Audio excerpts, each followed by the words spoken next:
Good evening, everyone, and welcome to the City of Bayonne Planning Board meeting for the month of July. At this time, we'll call the meeting to order. Can I have a roll call, please? Yes, Madam Chair. Chairperson Fiamonte. Here. Vice Chair Velardo is absent. Secretary Becker is absent. Commissioner Veloz. Here. Commissioner Booker is absent. Commissioner Majorano is absent. Commissioner Locke. Here. Commissioner Rhodes. Here. Commissioner Scheibel. Here. Having a quorum, we can proceed. Okay, thank you. All rise for the pledge.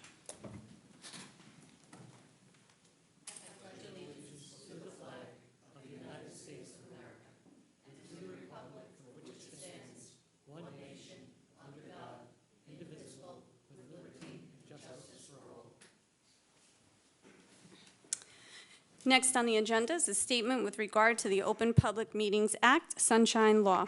This regular meeting of the City of Bayonne Planning Board has complied with the Open Public Meetings Act, Sunshine Law. Annual notices of the schedule of regular meetings were published in both the Jersey Journal and Star Ledger newspaper. The schedule of regular meetings for calendar year 2025 is filed with the City Clerk's office. A copy of the agenda of tonight's meeting was emailed to the Star Ledger and at least 48 hours prior to this meeting and is posted on the bulletin board in the lobby of the municipal building and the City of Bayonne website. Next on the agenda, I believe we do not have any minutes this month, so we'll be moving to communications. Yes, Madam Chair. We have two communications regarding commissioners. The first is from Commissioner Quintella, who has left the board. He has resigned in writing to the board. The other is from Commissioner George Becker, and Commissioner Becker has also resigned, but that will not be effective until August 1st, 2025. Okay, thank you. I'd like to thank them for their service, and also at this moment I'd like to introduce two of our new members. We have Commissioner Rhodes and we have Commissioner Scheibel. Thank you for joining us. Welcome aboard. Okay. Next on the agenda is P25-024, and that is a resolution authorizing the Planning Board to reopen the Bayonne Harbor redevelopment plan and sub-redevelopment plan for Block 800, Lot 1, Block 801, Lot 1, Block 802, Lot 1, Block 803, Lot 1, Block 815, Lot 1, Block 600, Lots 1.01 and 2 and 3, and Block 645, Lot 1, Block 660, Lot 1. This does not require any action on the part of the board. Okay, thank you. Next is a council resolution on P25-025. That's the council resolution authorizing and directing the planning board to conduct a preliminary investigation to determine whether certain properties located at 15-23 East 33rd Street in City Block 140, lots 3, 4, 5.01, and 5.02 constitute a non-condemnation area in need of redevelopment.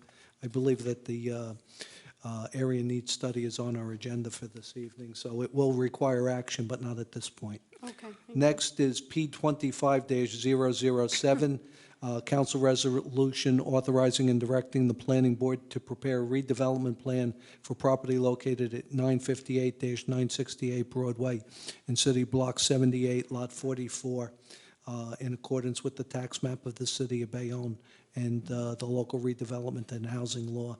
It's also known as the former T&J Auto Repair. No action at the present time. Okay, so we're on to our public hearing. On to our public hearing. The first two public hearings will not be proceeding, but I'm going to put them on the record and ask that the board carry them to our next meeting because for purposes of proceeding with these two applications, we would need a quorum, and because one of our commissioners has a conflict of interest, we would only have 4 commissioners sitting in on these two.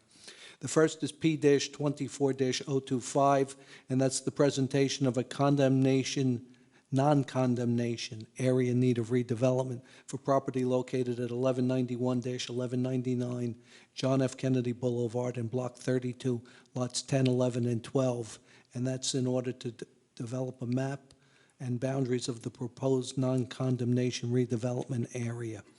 I would like to ask the board to carry that to our August 12th meeting. I'll make a motion. Do I have a second? I'll second. And on the vote, please? Chairperson Fiamonte. Aye. Commissioner Locke? Commissioner Veloz? Commissioner Villas? That's okay. Commissioner Rhodes? Commissioner Scheibel? The next is P-24-027. That's a non-condemnation area in need of redevelopment study for property located at 85-87 East 22nd Street in City Block 449, Lots 6 and 7.01, to develop a map and boundaries for the proposed non-condemnation redevelopment area and to determine whether said property constitutes a non-condemnation area in need of redevelopment pursuant to the local redevelopment and housing law. Can I get a motion and a second to carry that to the August 15th, was it?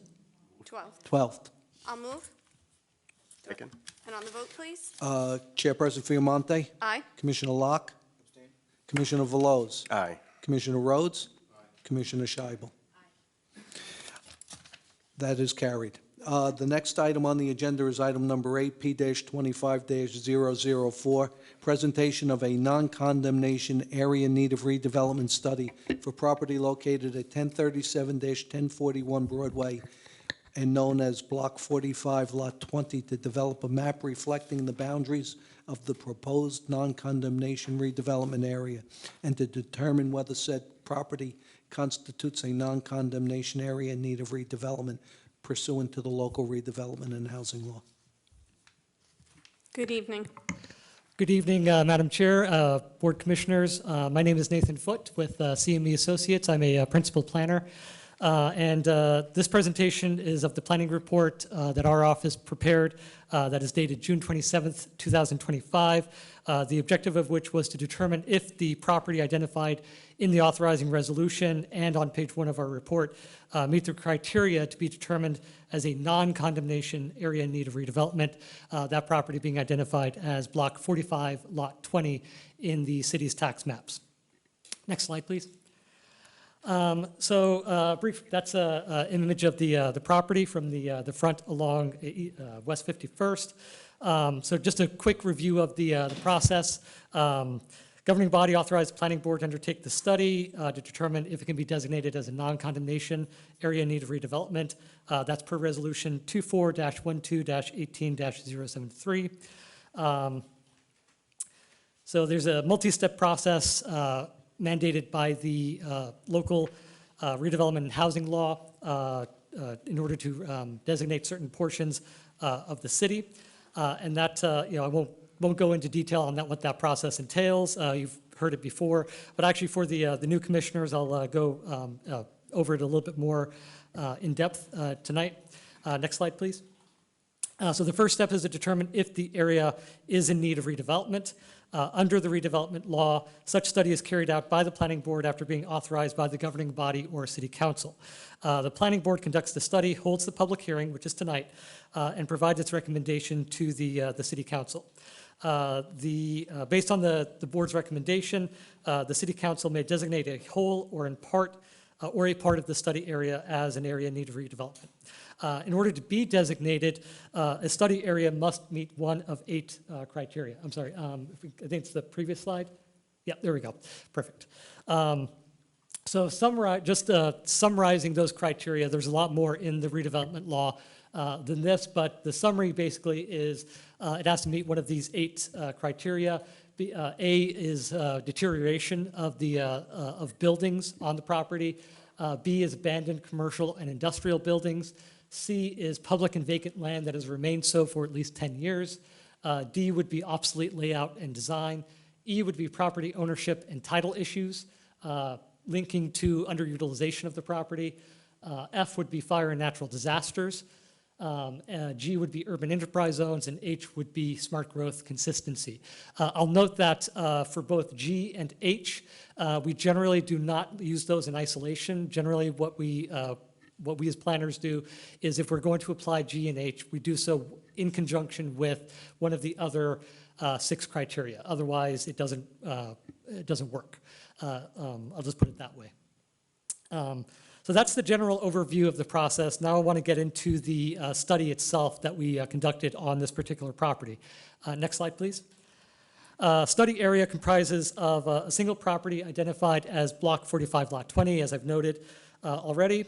Street address is 1037 to 1041 Broadway. It's a corner lot at the intersection of Broadway and West 51st Street. The property is 7,500 square feet in area.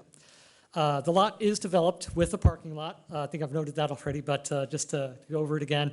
So it's developed with the parking lot. See images of it up there.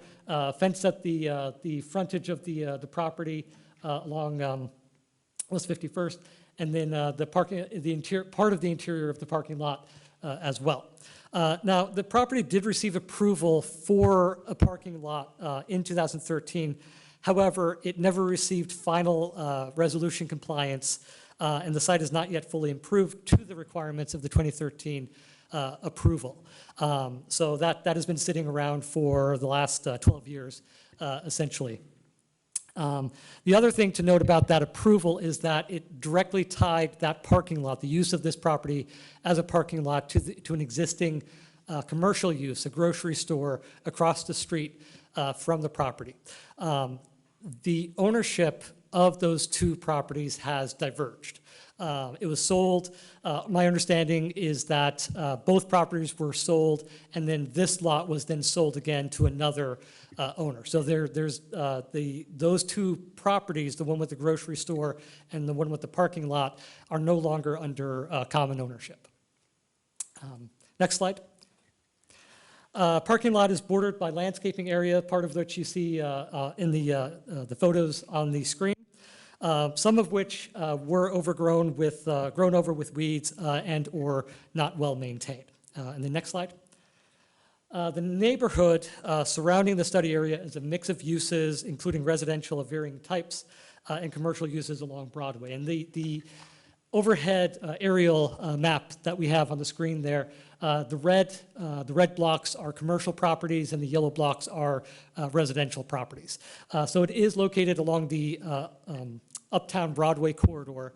And so you see there that it does have many commercial uses along that corridor with residential uses, essentially one property back from Broadway. And then next slide.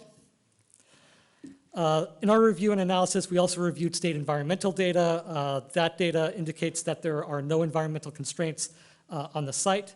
In terms of state planning areas, which guide state agencies and municipalities in directing where growth should occur, all of the city of Bayonne is located in what's called PA1, Planning Area 1, which is the metropolitan planning area.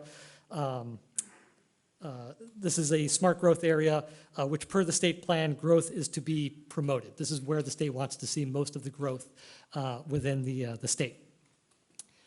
In terms of zoning, as I noted, it's in the upper Broadway corridor. It's specifically in the Uptown Business District zone. This zone permits a variety of commercial uses, including offices, banks, and retail, and then it also permits residential uses above the first story of those properties. We do note that it is our analysis that this is an underutilized property. I'll go with that into more depth than that in the next slide, because the property, Block 45, Block 20, we believe meets criteria D, E, and H of the local redevelopment and housing law. Specifically, criterion D, it is not developed to standards as required by the board approval. It is also not designed to current planning standards. With modern planning standards, parking lots should be located to the rear, or at least in not visually intrusive areas where, especially at a corner, with a corner lot, we don't want to see parking within those areas, or at least we want to see it buffered or screened by something in order to create a visually appealing environment. Landscaping was also not maintained as shown during the site visit, as shown in those photos, both on the slides as well as in our report. Criterion E, again, it's no longer in common ownership with commercial use across the street. Again, the board approval was, I don't want to say predicated, but it definitely was tied to the idea that this parking lot was intended to be used for that commercial use across the street. And then in an urban environment, isolated parking lots can be underutilized land. They're not in and of themselves underutilized. You have to look at the overall context. And when we look at the overall context, where it's located, the area surrounding it, it is in a dense urban area within Bayonne. And so that tied with land to improvement values, both the property itself, which has a land to improvement value of 0.02, and comparing it to surrounding properties which have that same ratio of over 1, that indicates it's underutilized. And just really quickly, the land to improvement value, that should be improvement to land ratio. When that is less than 1, that means that that generally means the property is being underutilized, especially when you compare it to surrounding properties, especially when those properties have a value of over 1. And then finally, criterion H, it's located in a state metropolitan planning area and is consistent with smart growth principles because of that. And the next slide.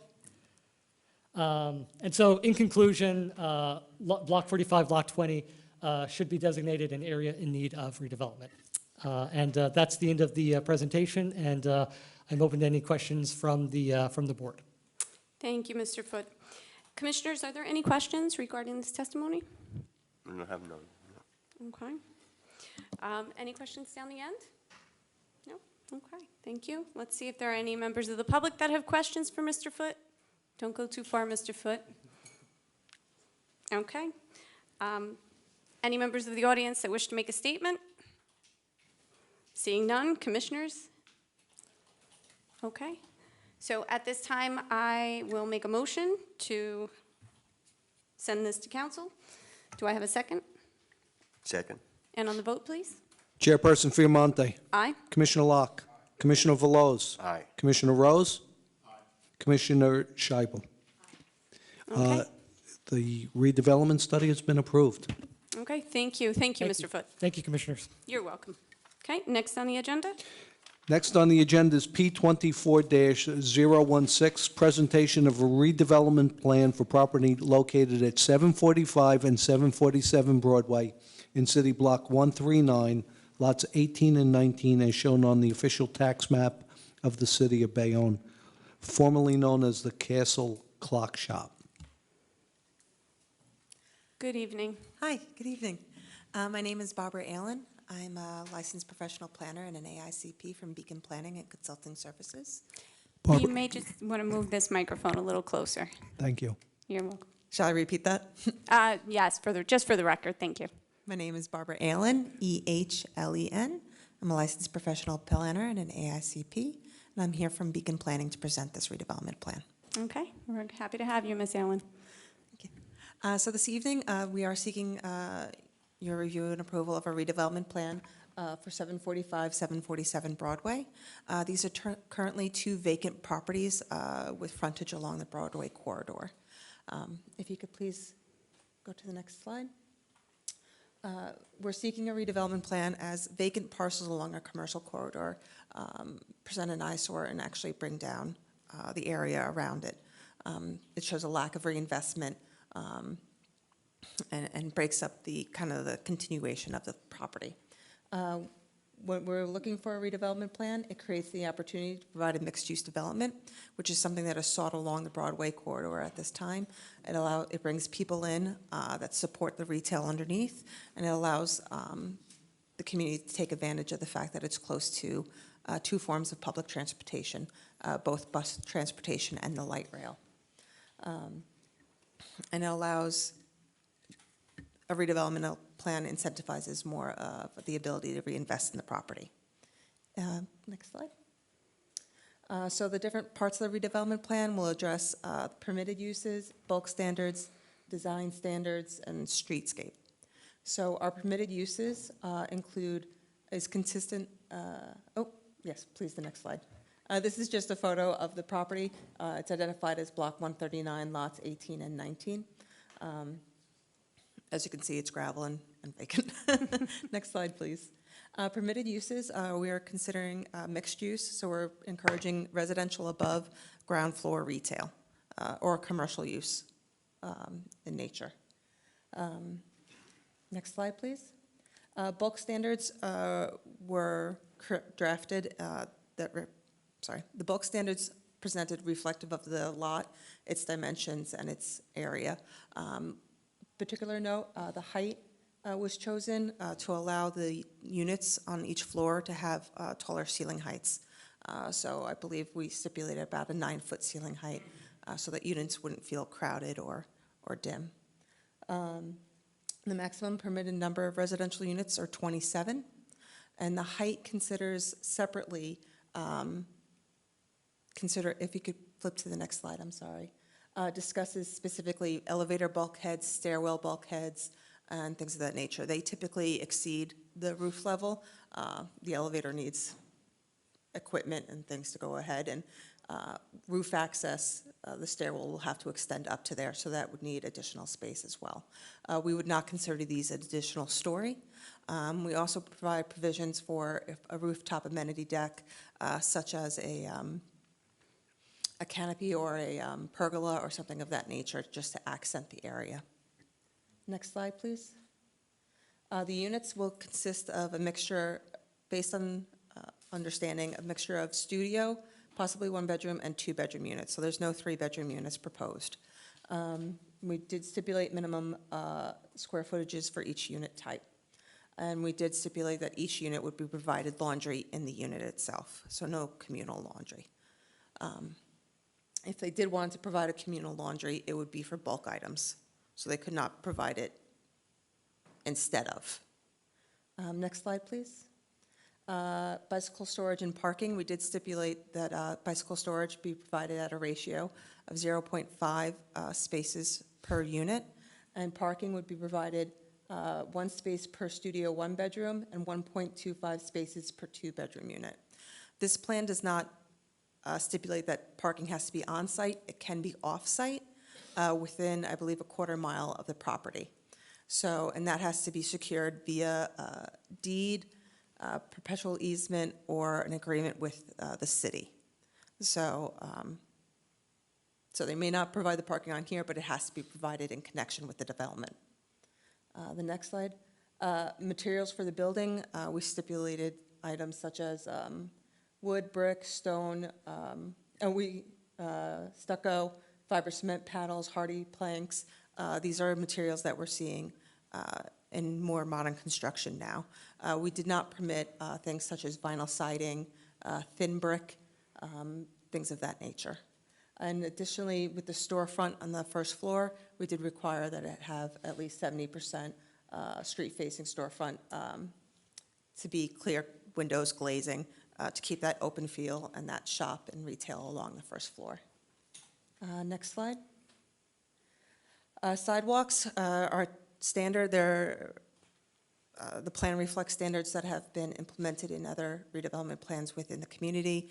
14-foot wide sidewalks, an area clear for walking, a street tree area, and an area for entrance into the retail and residential units. Stormwater systems, the plan incorporates requirements regarding on-site stormwater. This is also standard throughout plans in Bayonne to help with systems throughout the city. I also wanted to note that a traffic light preemption was also included within the plan, which is also standard within city plans. Next slide. So were there any questions that I can answer regarding this plan? Thank you. I just have 2 questions. First one, I know you talked about parking. For the purposes of this redevelopment plan, parking would need to be off-site. Would the possible proposal, if, should this redevelopment plan move forward, would that developer be able, anyone who moves into that building, would they be able to get a parking permit through the city, or would that be stipulated in this plan that, because my fear is we'll provide you parking somewhere else, and then everybody in the building goes and gets a parking pass for the city. Is that something that would be in the plan? Redevelopment plan has a date prior to January 1, 2015. City Council adopted an ordinance that would allow them to get it if it was prior to January 1, 2015. If the date of the redevelopment plan is after January 1, 2015, they are not Perfect. Okay, thank you. Thank you for clarifying. And then my next question, I just want to make sure that I read the height correctly, the proposed height, proposed maximum height. It was 6 stories and 72 feet? Yes, Okay, because that thank you. allows for a good-sized retail and then 9-foot ceilings for the residential units. I just want to make sure I was moving between the reading glasses and the, and I wanted to check that I saw it properly. So thank you. Commissioners, any questions? Yes, I was about to ask the same thing about the parking offsite. Especially that particular area is very difficult to park. And I tell you that because this is restaurant around and people park double parking. So it's very difficult. So I would like to see more accurate in providing parking to the tenants. Of the, Yeah, no, the it would, they would not be able to proceed without securing parking. It'd have to be, like I said, deed, I think perpetual easement or an agreement with the city. Okay, Okay, thank you. thank you. Any questions from our consulting engineer and planner? No? Okay, Ms. Mack? Thank you so much, Barbara. Barbara was very helpful, and this is her first redevelopment plan for us, and she did a great job. But I did raise an issue, which I passed over to our 2 redevelopment attorneys. I haven't gotten an answer yet, so I just want to flag it. Nothing wrong with the plan, but in the past, this board, the whole issue of parking on Broadway is very difficult because of the nature of it, and you can't have curb cuts. So in the past, we did put in provisions in some plans farther down Broadway where we said that we could have it within a quarter-mile radius. And then we found it was a little difficult to enforce because a quarter mile from the point is kind of like, where is that? What are the addresses and things like that? And then in a subsequent plan, this board decided when we were doing silk lofts that we would change how we did it. Not that it was any rote thing that we have to do in all plans, but we said that we questioned the thing is whether we could legislate or the planning board could recommend and the council adopt something outside of the redevelopment area. So there were questions that were worked on and resolved, and I think at one point the decision was to kind of define what that quarter mile was. So you would say 45th Street between Broadway and Avenue C. And I did raise the question. I haven't gotten an answer yet, and I don't think we have to hold up the plan in any way, shape, or form. If I get an answer by the time we go to council, I'll just forward that information to everybody, and if they want to do something with it, they will. But the plan is well-written, and as I said, it's just a question of this board, had 2 different versions of it, and I was seeking, just a read from the redevelopment councils, and I believe it just, they haven't gotten to it yet. So I see nothing wrong with adopting this plan. And if there's any subsequent thing, as you know, you're recommending this to the council. If the council gets an opinion on how to clarify that, I'm sure they will, if they think it's appropriate. So that was my only comment on it. It's a very well-written plan. Thank you, Ms. Mack. We Thank- appreciate that. Are there any members of the public that have a question for Ms. Allen? Okay. Any members of the public that wish to make a statement? Don't go too far. You go, feel free. Any commissioners that wish to make a comment? Otherwise, I will make a motion to approve and send this to council. Do I have a second? Second. And on the vote, please? On the vote, Chairperson Fiamonte. Aye. Commissioner Locke. Commissioner Veloz. Aye. Commissioner Rhodes. Commissioner Scheibel. It's been approved. Thank you. And Ms. Allen, you are back up for the next hearing. Get a break while we read it into the record.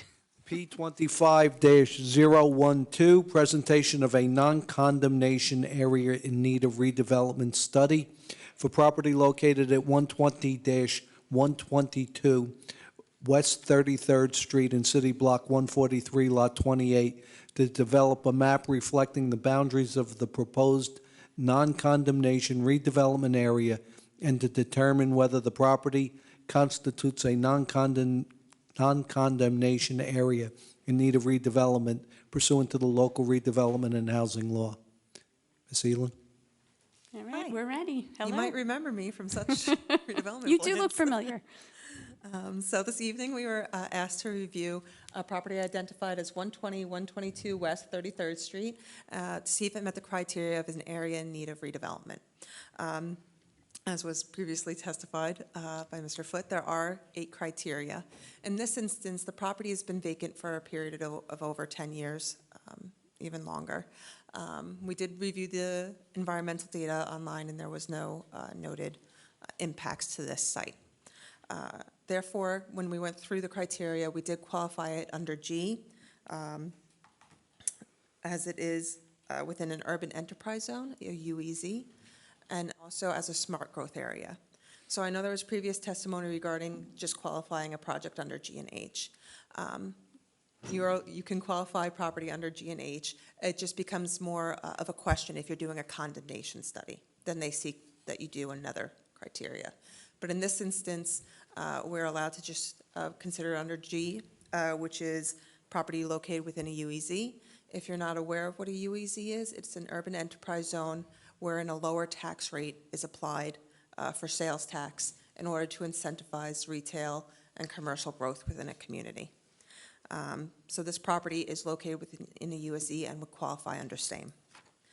With respect to criterion H, as was previously noted, that discusses smart growth opportunities.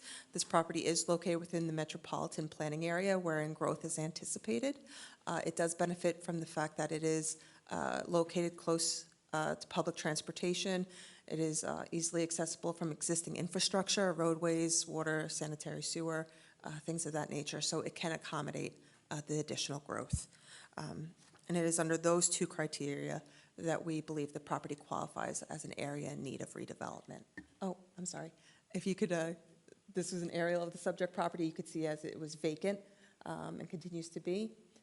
Currently, it is fenced off along the property, so it actually kind of looks like a missing tooth along that property line, breaking up the uses. That's the currently vacant status of the property. And finally, I believe it's just the chart that went through the different criteria in this project. Okay, thank you. Commissioners, any questions? Any questions down the end? No? Okay. Ms. Mack, anything? Barbara, I didn't get a chance to talk to you about this, but it's also vacant property, and as you said, you can qualify property that's vacant after 2 years. This has been vacant, I think, for 25 years. Did you consider that, and was there a reason you didn't use that criteria? So there's a criteria that says that if a property is vacant for more than 10 years, but it also includes a note about whether there's environmental impacts, whether there's impact, like there's something impeding access to the property, things along those natures. So yes, it's been vacant for 10 years, but it didn't necessarily meet the second part of that criteria regarding what natural features are an impediment to development. Okay. And then the other thing I'd just like to point out to the board, and I pointed this out many times to you, under the law, just being in the UEZ qualifies them to be an area of blight. So in this instance, you know, we always do look as planners to put a little more meat on the bone in terms of is there anything else. But in this case, this property's been vacant for so long, and it really would, it's a wonderful site along that street. There's a lot of development. It's right off Avenue C. And so if that's the criteria that under the law we can put it under, I think that that's a very wise thing for us to do. I mean, we talked about this one about 5 years ago. It's still vacant. So I think it's, I'm comfortable using just, the criteria that we can to get it moving forward. I think it's a perfect redevelopment site, so I think it's an appropriate use. Okay, thank you, Ms. Mack. Any members of the public that have any questions? Or any members of the public that wish to make a statement? All right, seeing none. I will say that I did appreciate the missing tooth comment because that is a good way to kind of describe it. It's that one piece that's just there and it breaks blank. Up the entire. Exactly, so it makes perfect sense to me. So with that said, commissioners, any comments before I make a motion? All right, I'll make a motion that we approve and move this to council. Oh, yeah. Ma'am, Ma'am, you have to come up. You have to come up. Miss Aylen, if you wouldn't mind taking this microphone over here. Okay, Ma'am, we have to get some information for our stenographer before you ask your question. I'm sorry. okay. Teresa Seng, 17 East 33rd Street, Bayonne. S-E-N-K. You're welcome. This is the place where I live. You're talking about the next plan. I'm talking about 17 East. You have between 15 and 25. Yes, I was just presenting 120, 122 West. I haven't completed that one yet. Okay. So once I That's- present When that, you finish, I may have a Yes. question. Okay, thank you for now. Yes, you're welcome. That'll be the next one that comes up, but thank you. Okay, with that said, I will make a motion to approve. Do we have a second? Second. And on the vote, please? On the vote, Chairperson Fiamonte. Aye. Commissioner Locke. Commissioner Veloz. Aye. Commissioner Rhodes. Commissioner Scheibel. Okay, thank you. It's approved. And now we're moving to the next one. Item number 11 on the agenda, P-25-025, presentation of a non-condemnation area in need of redevelopment study for property located at 15-23 East 33rd Street in City Block 140, lots 3, 4, 5.01, and 5.02, to develop a map reflecting the boundaries of the proposed non-condemnation redevelopment area and to determine whether said property constitutes a non-condemnation area in need of redevelopment pursuant to the local redevelopment and housing law. Okay, we're ready. good evening. I'm here to present our redevelopment assessment for 15-23 East 33rd Street. These properties are located just off Broadway to the east and adjoin a previously defined area commonly known as Tree and Trim that was found to be an area in need of redevelopment. That area was with condemnation. This area is without condemnation. The subject property, if you wouldn't mind going to the next slide. You can see the area to it. To the left is Broadway, and then adjoining the properties to the left are the Tree and Trim properties that were previously found to be an area in need of redevelopment. Next slide, please. So this consists of 4 properties or 4 lots. 2 of the lots are developed with single-family homes. First one being 13 East 33rd Street, and then if you could continue to the next slide, and then the adjoining home on 17 East 33rd Street. These are existing dwellings. The lots are undersized, but they are single-family homes. The final property is actually identified as 19 and 21-23 East 33rd Street, and this is developed with a municipal parking lot. So it's kind of isolated, the parking lot. It's between residential uses, intruding into that residential neighborhood. So the first criteria I used was actually criteria D for the parking facility. Parking lots have been found, particularly in city areas and areas like this, that surface parking is an inefficient use of the land. It's no longer the most appropriate way to provide parking for Main Street operations, and so the configuration is obsolete. So the criteria for D is areas with buildings or improvements which, by reason of dilapidation, obsolescence, overcrowding, faulty arrangement or design, lack of ventilation, light and sanitary facilities, excessive land coverage, deleterious land use, or obsolete layout, or any combination of these or other factors are detrimental to the safety, health, morals, and welfare of the community. So Block 140, lots 5.01 and 5.02, we qualified under criteria D as case law establishes per concerned citizens versus mayor and council of Princeton Borough. Here, the determination that the surface parking lot met the requirements set forth in subsection D was supported by substantial evidence of obsolescence, detrimental to safety, health, morals, or welfare of the community. The surface parking lot represented an obsolete layout that was exacerbated by faulty design. A surface lot represents yesterday's solution in a town as Princeton, where structured parking is now standard. So we are seeing more of a shift towards structured planning structured parking, particularly in communities where public transportation is readily available, such as this one where there's light rail and bus service nearby. So this lot, amongst being between residential uses and being just a plain surface lot, is an obsolete configuration. With respect to the two homes, we qualified them first under H and the parking lot, which is smart growth. This is a metropolitan planning area, and it is envisioned to accommodate future growth within the community. It does have access to roadways, public transportation, infrastructure such as water, sewer, and the connecting roadways. With respect to the houses in particular, per New Jersey statute, redevelopment area or area in need of redevelopment means an area determined to be in need of redevelopment pursuant to sections 5 and 6 of, I'm going to skip the long letters of, PL 1992 C79, or determined hereto to be blighted area pursuant to PL 1949 C187. Repealed by this act, both determinations is made pursuant to the authority of Article 8, Section 3, Paragraph 1 of the Constitution. A redevelopment area may include lands, buildings, or improvements which of themselves are not detrimental to the public health, safety, or welfare, but the inclusion of which is found necessary with or without change in their condition for the effective redevelopment of the area in which they are a part.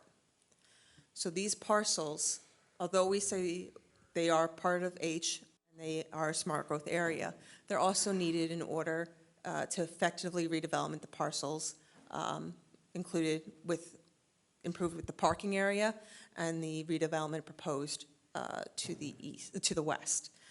So even though they themselves may not have qualified under one of the other criteria, they still can be included as they are needed for the overall redevelopment of the area. Next slide. This was just a summary of the different uses and the criteria under which they were qualified. I'm sorry, there might have been an error on that chart. Are there any questions? Thank you. Commissioners, any questions? No? Okay, well, I believe we do have a question Yes. in the audience, so come on back up. To the place. Okay, first, I don't understand what motto means point H. Could you explain that? Yes. H is the designation of the delineated area is consistent with smart growth planning principles adopted pursuant to law or regulation. So the state has delineated different areas of the state that are proposed to accommodate additional growth. So they want to push growth more into cities and established urban areas that have the infrastructure such as water, sanitary sewer, bus service, light rail, things of that nature. So Bayonne as a whole is located within a smart growth area. And so it is meant to accommodate additional growth. So the houses are okay, or what do you mean? Yes, the houses are okay. It's just, we qualified, they are part of this area where growth is meant to be accommodated, but we also noted that the statute allows homes to be included that are not necessarily compliant with one of the other criteria, but are needed for redevelopment. I do want to let you know that this is a non-condemnation area. I know that. So it's just a study that designates the areas. There's not a set plan for it, but whatever would happen, they would have to discuss it with you. Okay, with me, Or the homeowner, owners, with the owners. two owners, because there are two houses, yeah? Yes, so they'd have to discuss with each of the homeowners. And who would do that? Whoever was looking to redevelop, they would have to reach out to you to discuss. So what do you mean? It's already accepted that the houses would be destroyed, or? No, this is just a study. So This just designates the area. It just reviews the area and compares it to statutory criteria. If there was, the next step would be a redevelopment plan, which would designate what uses could be used on the land. However, since this is a non-condemnation study, the city would not be able to condemn the property for the redevelopment. No, I got that in a letter. That's Yeah. that I got in a letter. But I just wonder how this works. So somebody would contact us and talk to us, or you guys just decided and we don't have anything to do? We don't have anything to say about that? No, it would be whoever was seeking to redevelopment the property would have to reach out to you in order to discuss purchasing the property or what have you. Okay, so that means that all of those people would decide if we need to move out or we can stay. No, because it's a non-condemnation, so they cannot take your property. Okay, Only if someone sells the property. Yeah, the only way it would get redeveloped is if you sold the property. okay, thank you for now. You're welcome. Okay, and I realize I didn't check with our engineers and planners. Any questions? Okay. And are there any members of the public that wish to make a comment regarding this presentation? If you wish to come back and make a statement, now is the time. I just wonder because in previous, you said what is going to be there on that land. In this case, you didn't say it. For what reason, those two houses? Okay, so the first thing I presented was a redevelopment plan. So that's an area where a study was already completed and accepted, and then it moved on to the plan stage. This is just the study. This is not Okay. the plan yet. So we don't have permitted uses. So could you explain me what that means after the study? What would be the steps? So the next steps would be the development of a redevelopment plan, which would determine what uses could be used there and what standards, what height, how much lot coverage, things of that nature, which would apply to the property. However, since it's a non-condemnation, they can't take the property to change the use. Whoever wants to fulfill that redevelopment plan would have to purchase the property from you. Okay, and after that, I mean, there would be plan, what would be on that? So the plan would come first, and then afterwards, it would be up to whoever wants to redevelop to consolidate the property, to purchase all the property. Okay, thank you. You're welcome. Thank you. Okay, commissioners, any comments? All right, thank you for that explanation. That was very helpful for our members of the public. At this time, I'll make a motion to approve. Do I have a second? And on the vote, please. Chairperson Fiamonte. Aye. Commissioner Locke. Commissioner Veloz. Aye. Commissioner Rhodes. Commissioner Scheibel. The study has been approved. Thank you very much. I think you're done now. You too, thanks. Okay. Okay, we're going to take a quick 5-minute break, and then we will reconvene shortly.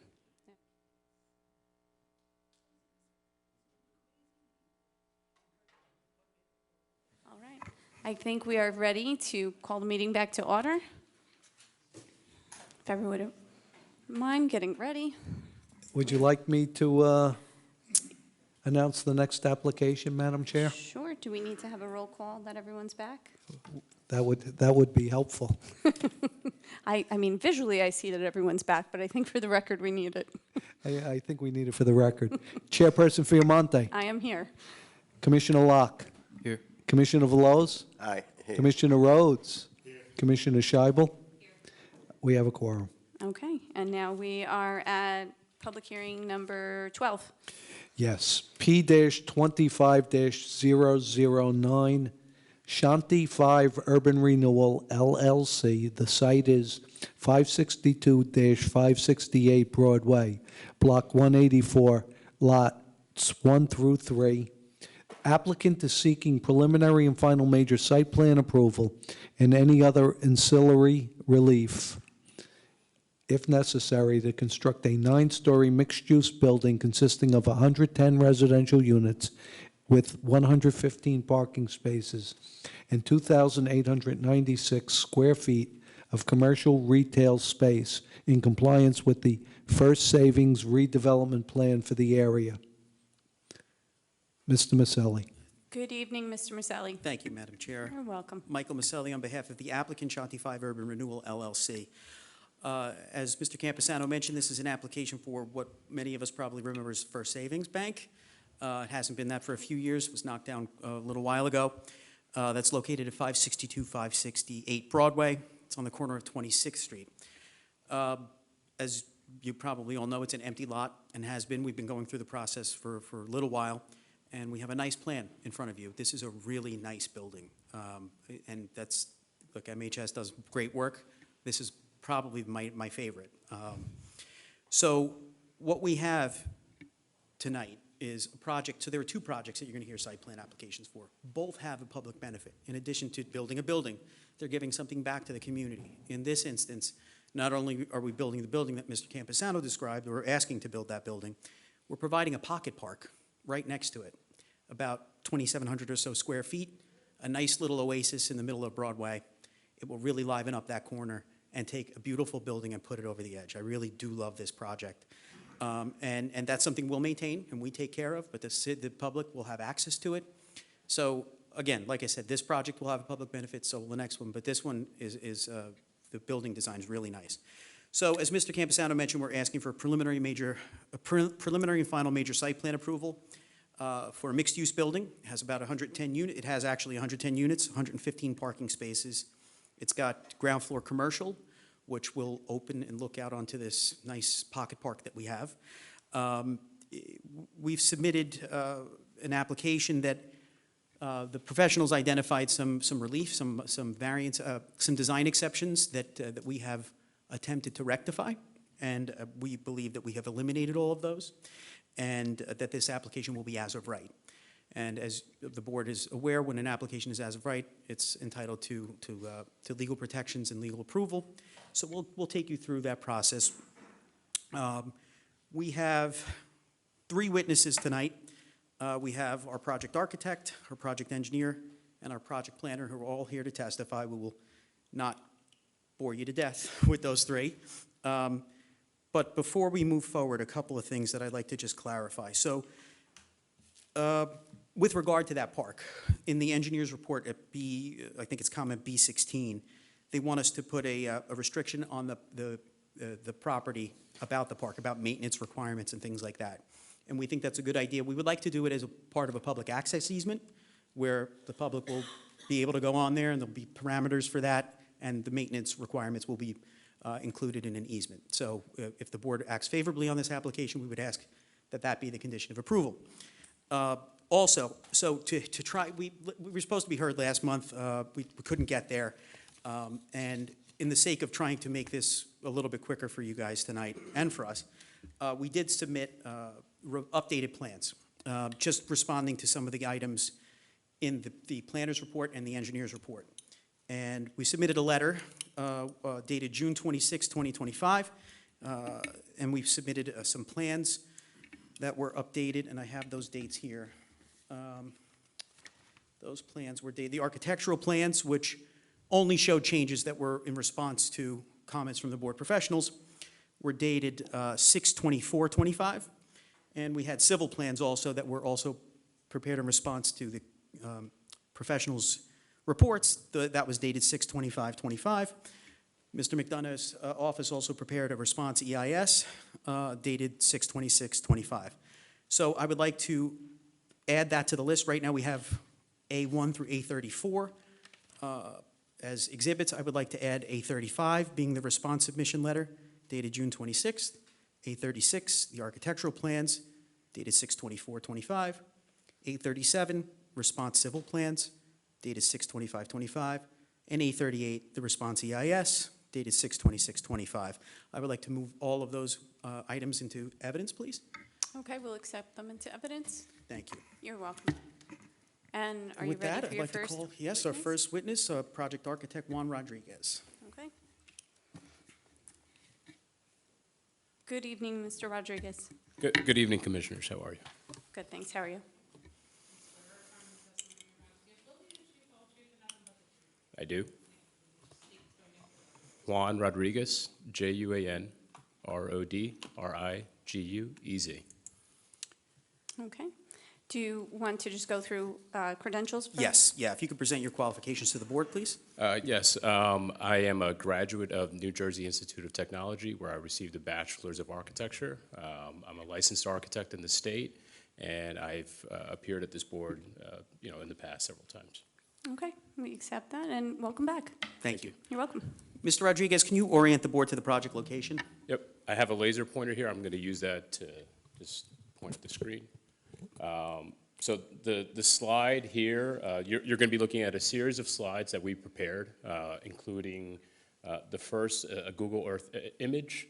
The rest of the slides will be part of my presentation and include some rendered views that are new to that were submitted prior to tonight. And also some plans and elevations that were part of our site plan submission submitted a little while back. So the first slide here is a 3D aerial Google Earth image showing the site here highlighted in yellow. The site is at 562 Broadway. It's at the corner of East 26th Street and Broadway. To the north of the site, you're going to see, just to give you a little bit of context, the north is the existing historic post office building. To the west of the site, you'll see the Philip G. Vroom Elementary School. To the south, further down Broadway, there's a series of 1- and 2-story commercial buildings, and to the west of the site, there's an existing parking lot with some lower-scale multifamily developments. Can you discuss the condition of the existing lot and what it was right before it became an empty lot? Yeah, there were some commercial structures that were on the site historically. The site has now been cleared, ready for development, partially excavated, and the existing site in totality is fenced off. Okay. Can you just take the board through what's proposed for the site now? Yeah, what's proposed is it's a project that is fully compliant with the First Savings Redevelopment Plan.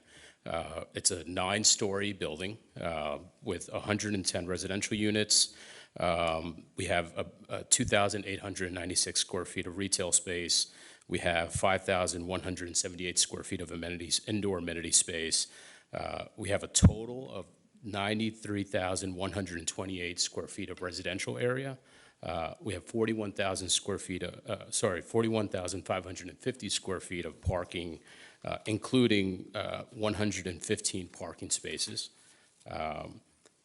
We also have a total of 61 bike parking spaces located inside of the building.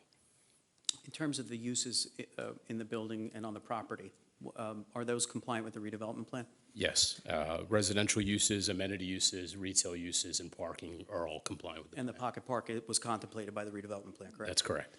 And in terms of bulk, the design, the height of the building, the setbacks, all of those items, are we compliant with the redevelopment plan on all of those items? Yes, we are. And if you could go to the next slide. So just, Mike, I'll get there. Sure. I just wanted to just make 2 quick notes. Sure.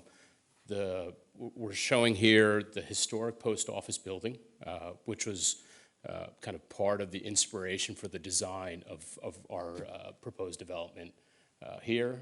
There is mention in the redevelopment plan for the building facades and the building design to kind of be emblematic of these historic structures, one being the post office building in this kind of colonial style.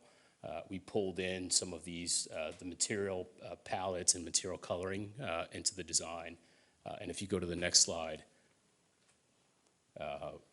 the other mention in the redevelopment plan was for the historic Philip G. Vroom School, which we've also pulled in some of the kind of historic motifs in this design into our building. And if you go now to the next slide. So this is a rendering of the proposed development. It's a 9-story building, which is compliant with the redevelopment plan, measuring a total of 105 feet 8 inches to the uppermost residential story. And I could get into more of the building facade architecture as we get there. Sure. Now, there's an amenity on the rooftop, correct? Yes. Can you just talk about that a little bit? There's an indoor amenity that's actually, it's set back from the 9th story. There's a little bit of it peeking up right here past the cornice line. That indoor amenity space is 4,197 square feet.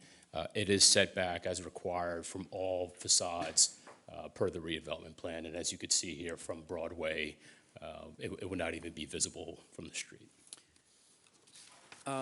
Maximum building coverage, we're okay on that as well, correct? Yes. Off-street parking, our favorite topic. How are we doing on that? And Yeah, how are we achieving the numbers? There's, we have a total of 121 spaces that would typically have been required per the redevelopment plan, inclusive of the residential and commercial uses. However, in compliance with the state EV reductions, which allow for a 10% reduction of the required parking if you provide, 15% of the total, as EV, we are then only providing 115 spaces. So we're actually providing 5 more spaces than the minimum that would be required. And that's broken up as we have regular kind of standard parking. We have accessible spaces, and we also have 44 stacker spaces that are in various levels of the basement. When you say stacker, there are details on the plans that discuss the stacker system and how it operates? Yes, I have visuals showing how the stacker system works, but it's a self-park, semi-automated stacking system. Compact spaces, we're okay on that requirement, correct? Yes, we have 30 compact spaces.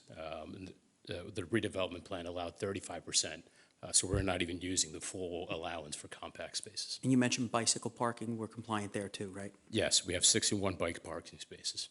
And in terms of the driveway, the access, and the circulation, we're compliant with the redevelopment plan design requirements? Yes. There was a question in one of the reports, maybe both reports, about pedestrian warning systems near that driveway. Can you just talk through what measures we've taken and what measures we can take? Yeah, we're doing a few things. We have a driveway, and I could get to the ground floor plan as we go further in, but there's a driveway coming in off of 26th Street that would allow for cars and loading vehicles to access the garage. At the outside of that door, there would be a flashing horn and strobe signal that would alert past pedestrians as cars are exiting the garage. We're also changing the texture and color of the driveway apron to be a visual alert to pedestrians walking down 26th Street. Okay, so let's talk about building design. I know you're itching to talk about this pretty building, so why don't you tell us how you got to this nice I mean, design? we're as you said, Mike, we're very excited about this. This is a beautiful building. We think that this building on a prominent corner on Broadway will, really kind of become a landmark on Broadway. We think that through our architectural inspiration and looking at those historic structures, that it's something that really is kind of cognizant of what the goals of the redevelopment plan were, to look towards the past of those historic buildings and, kind of reinterpret that in a modern, contemporary way.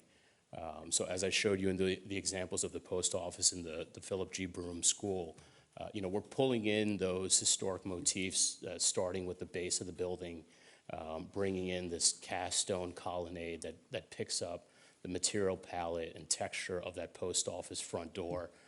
So, we're trying to continue that across 26th Street down onto Broadway, and lining, this pocket park and the retail spaces with a rich, textured cast stone treatment with round arches that would kind of create, a more contemporary look, but still provide the right level of openness to the retail and lobby areas along the park.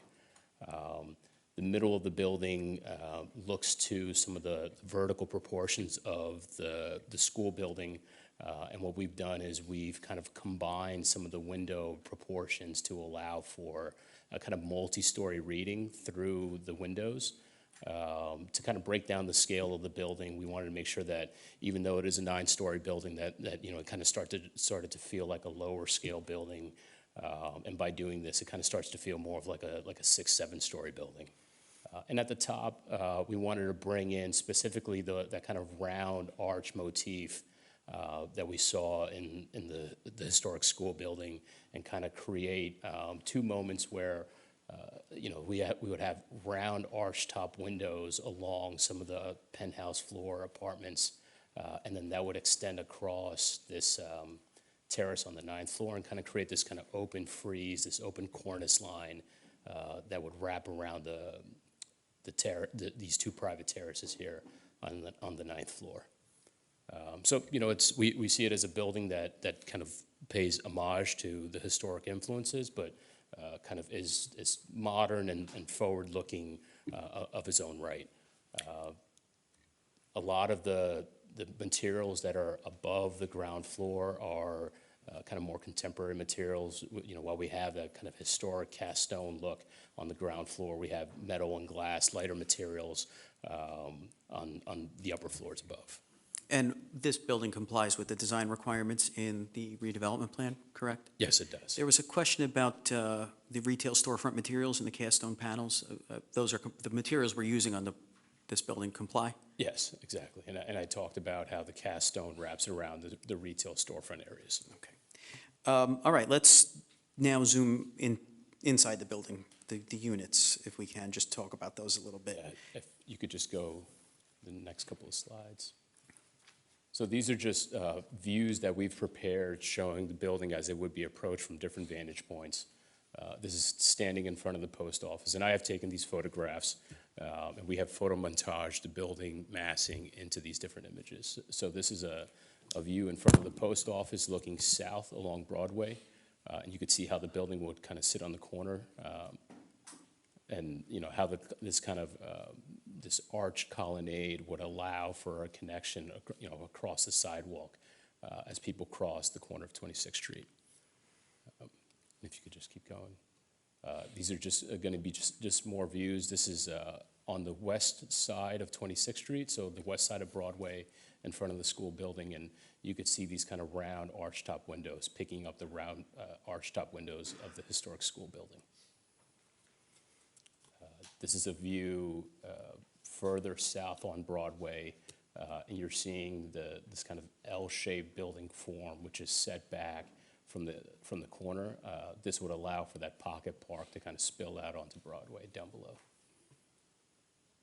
And this is a view to the west side of the building as it fronts onto the existing parking lot and the existing multifamily buildings. You'll notice that the facades of all facades have been wrapped in this kind of same material treatment with the metal panel and glass design, including the archtop windows on this elevation as well. Okay. And so this is just a plan of the ground floor, just kind of talking about setbacks a little bit. So I think the most important, we are compliant with all the setbacks, but probably the most important setbacks are the ones that allow for this pocket park to be created. And you'll see that this building has been set back to allow for this almost 3,000 square foot public space along Broadway. You also see here that there's an opportunity for almost 3,000 square feet of retail to come to the corner of Broadway and 26th Street. We envision that this could be one retail space or multiple retail spaces, signage being provided per tenant. There's also a building lobby that's located set back from the park, and that would allow access into the building and the internal functions. And as I mentioned earlier, the parking garage entrance would be back here off of 26th Street, set back in from the corner, and that would be the primary way to get into the garage and access the various parking levels of the building, as well as the internal loading and trash removal for the building, which would all happen inside. Now, in terms of the dwelling units, Yep. we meet all the minimum sizes that are required, correct? Yep, and if we go to the next slide.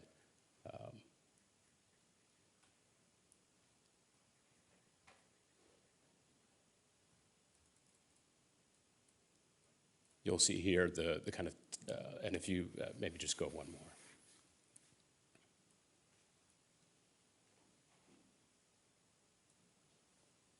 You'll see here, this is the typical configuration of the building. It's an L-shaped building with the mass being kind of pulled back off of Broadway. The totality of the building includes 110 residential units. Within that, it's broken down to be 11 studio units. So 10% of the units are studios, with all studio units being a minimum of 550 square feet. We have 66 one-bedroom units. That's 60% of the units, and those are a minimum of 700 square feet. And we have 33 two-bedroom units, which is 30%, and those units are a minimum of 1,000 square feet. All of those unit sizes and ratios are compliant with the redevelopment plan. All bedrooms have a window to the exterior? Yes. These units still have the basic amenities of life, cable, Wi-Fi, washer, Yes, dryer? washer, dryer in the unit, access to the building amenities. Yeah. You mentioned that we had bike storage. Can you just talk a little bit about the security of where the bikes are going to be held? And The bikes are going to be located on the ground floor. The bike room will be accessed from 26th Street, and there'll be a fob entry to get you secure access into the bike room. The bike area and the parking areas will all have security cameras installed. The building is also envisioned to be a concierge building, so there will be staff on site to keep the facility safe. Okay, you mentioned the parking area. Can we just talk about the parking area a little bit? That will be secured with cameras, right, on the inside? Yeah. And the building will have cameras around the perimeter as well for security? Correct. There'll be cameras on the inside and outside of the building. And the parking area has space for vehicles to come in and do deliveries and drop-offs for mail or Amazon packages, or Yeah. they won't be on the side street, is my point, on Yeah, 26th. and we have a designated loading zone on the ground floor that would allow for trucks to back into the garage and be able to load and receive deliveries. Also pick up and remove trash from the building as well. That would all happen inside. And the ventilation in the parking area, that's going to be active ventilation, correct? Correct. Okay. All right, let's move on to, what fun stuff can we do? Utilities and mechanical equipment. That's on the, we have HVAC units on the roof? Yeah, the mechanical systems for the building, we're going to have primarily, the units will have PTAC through the wall units that will handle heating and cooling for all of the apartments. There will be areas that deal with the heating and cooling of the common amenity spaces, the hallways, the lobby. That equipment will be up high on the roof. All of that equipment will be screened from view from the street. Including the garage mechanical ventilation systems, which will pull air up from the roof through the garage. Where do they vent out from the parking? Everything, all the garage venting will happen up through the roof. None of it will vent out onto the street. Okay. Any mechanical equipment that we have, is it screened and buffered? Yes. And acoustically buffered as well? All the mechanical equipment that will be on the outside of the building will be located on an upper roof. It will all be screened from view and screened with acoustical buffering as well. And they'll comply with the state noise requirements? Yes. There was a request for us to say where the meters and other utility equipment will be located. Do we have a location picked for that yet? Yes, the meters will be inside of the garage, and they'll be secure and not visible to the street. You mentioned trash collection. Can you just take us quickly through how that's going to work? Maybe, Alicia, if you could just go to the ground floor. Just scroll back up, please. Do you know what page it is? It's, I think, 2 slides up. There we go. So this is the trash room on the ground floor. There will be a trash chute that connects up through each of the residential floors. So tenants will be able to drop off trash from that floor. It all comes down, vertically down into this trash collection room where there will be a compactor. There's a designated loading space here, which would allow for a garbage truck.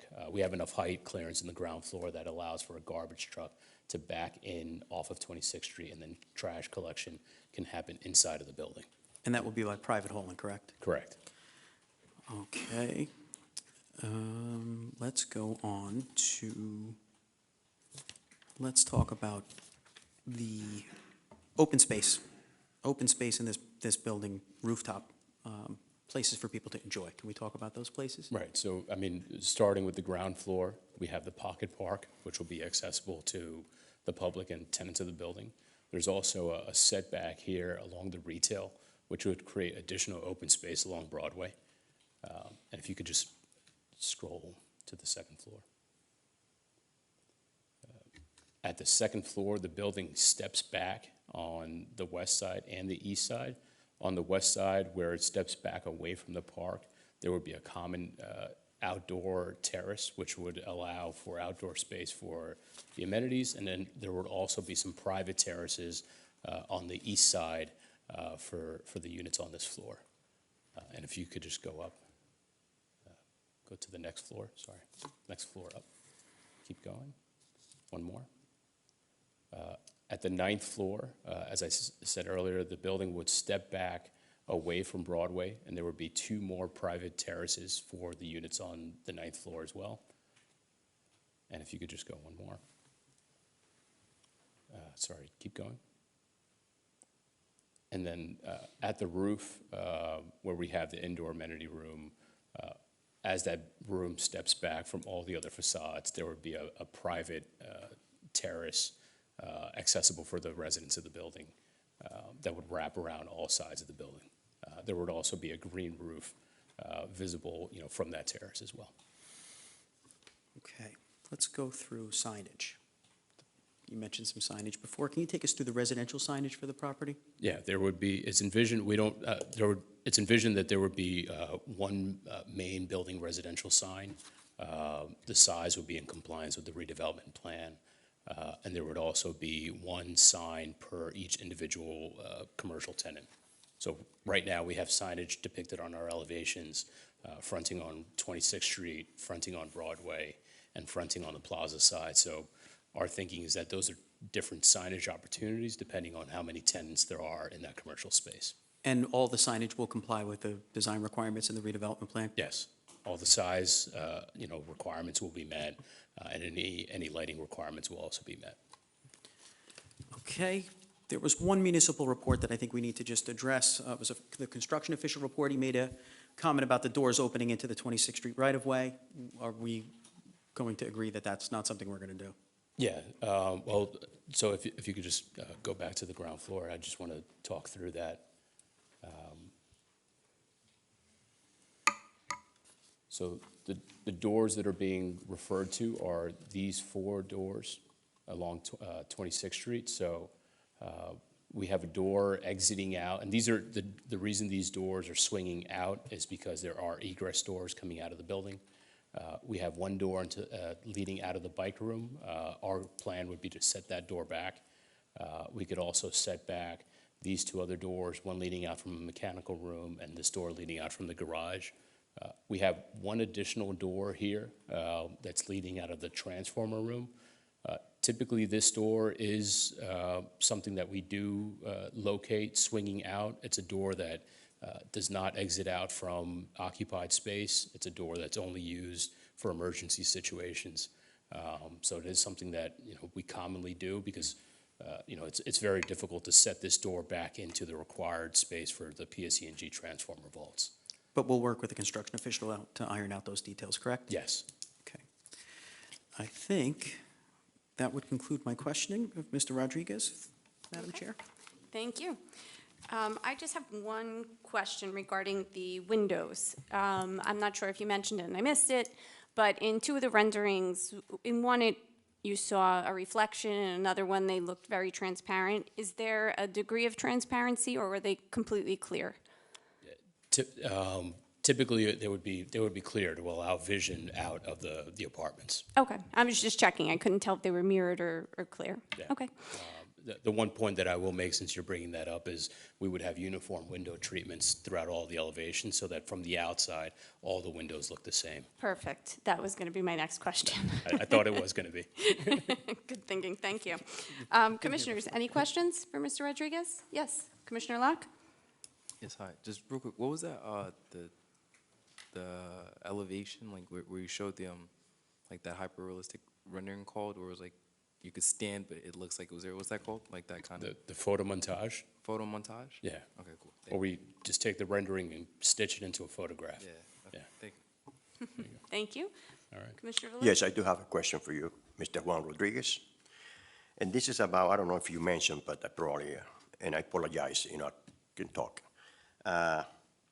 You haven't mentioned about the stormwater controlling and managing the stormwater and purview. Can you elaborate about that, please? That's something that our engineer is going to cover in greater detail. Okay. And another question will be, you mentioned that the entrance and exiting of the building will be on East 26th Street, correct? Not Broadway. Well, Correct. we have some secondary exits here along 26th Street. I think you mean by vehicles or people? By cars? Yeah, By cars. Yeah, the car entrance is here on 26th Street. People are going to be getting out of the lobby here through the park on Broadway. So cars are going one way and people are going the other, and we did that on purpose.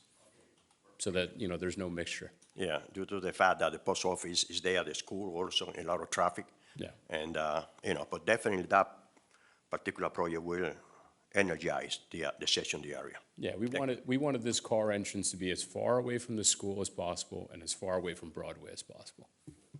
Okay, You, Mr. Rodriguez. thank you. I'll turn down to our engineer, Mr. Guerrero. Just one question. Can you just confirm that the building will meet LEED certification of silver rating or greater? It will be designed to be LEED equivalent. I believe that's the requirement. In the Yeah, we're going to have, I think, Mr. Flynn is going to testify later about the particulars, but we will show that if we did apply for LEED certification, we would reach the silver. The certification, obviously, we're not going to go through, but that we can Right. reach the number of points to get to LEED silver. Okay, great. Thank you. Okay, No further questions. thank you. Ms. Miller? No questions? Okay, thank you. Ms. Mack, any questions? I'm not sure it's to the architect. I know Mr. Maselli mentioned that in the planners report, in the reports, you were going to go for a public easement, and I wondered if the CME engineer had, I didn't know who made the comment, so I didn't know what you were referring to. Yeah, it was in the CME report, and it was a request for us to put in the deed the maintenance restrictions that exist in the redevelopment plan. We have certain timing restrictions and how many hours we're allowed to close the park to maintain it. And I thought I think we need to probably give the public access to it to begin with, and why not put those requirements in that deed, Yeah. in that easement? And I don't disagree with you on that, but I think it's not really, it's more than an engineering issue. It's an issue for the legal counsel from the city, because easements tend to, I get most of my easements that the engineers request from the law department. So if we could just clarify through our lawyer here that, that's your intent is to, I don't think the engineer can sign off on that, but he can't say that, accept that without No, checking with the law and department. as a matter of course, anytime we have easements, I send them to both the board engineer and to Mr. Yeah. Campusano. Thank you very much. Okay. thank I guess I'm not necessary, so. You're always necessary, Mr. Campusano. Okay. At this time, are there any members of the public that have questions? Okay, thank you. Thank you, Mr. Rodriguez. Mr. Maselli, your next witness? Our next witness is Mr. Robert Caluco, our project engineer. Good evening.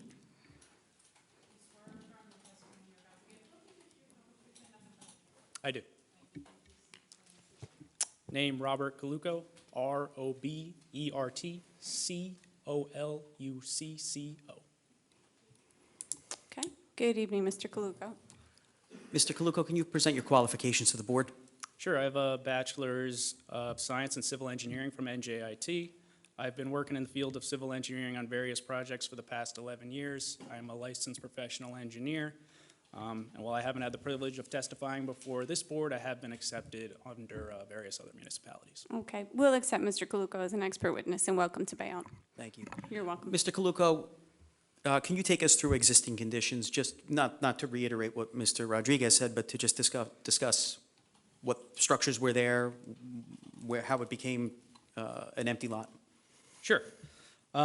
So the site consists of approximately 19,219 square feet, and it was previously full of developed with 3 commercial buildings that have since been demolished in late 2021, early 2022. And in that case, the existing buildings were demolished because we wanted to prevent them from being, or the applicant wanted to prevent them from being unused and left in an unsafe condition, and they were demoed in contemplation for this project. Thank you. And the surrounding uses, are there many homes in this, directly abutting this property, or is this pretty well encapsulated? It's pretty well encapsulated, and I think Mr. Rodriguez did a good job on that. Okay. All right, can you take us through the general site improvements from an engineering perspective, please? Sure. If we want to pull up A33.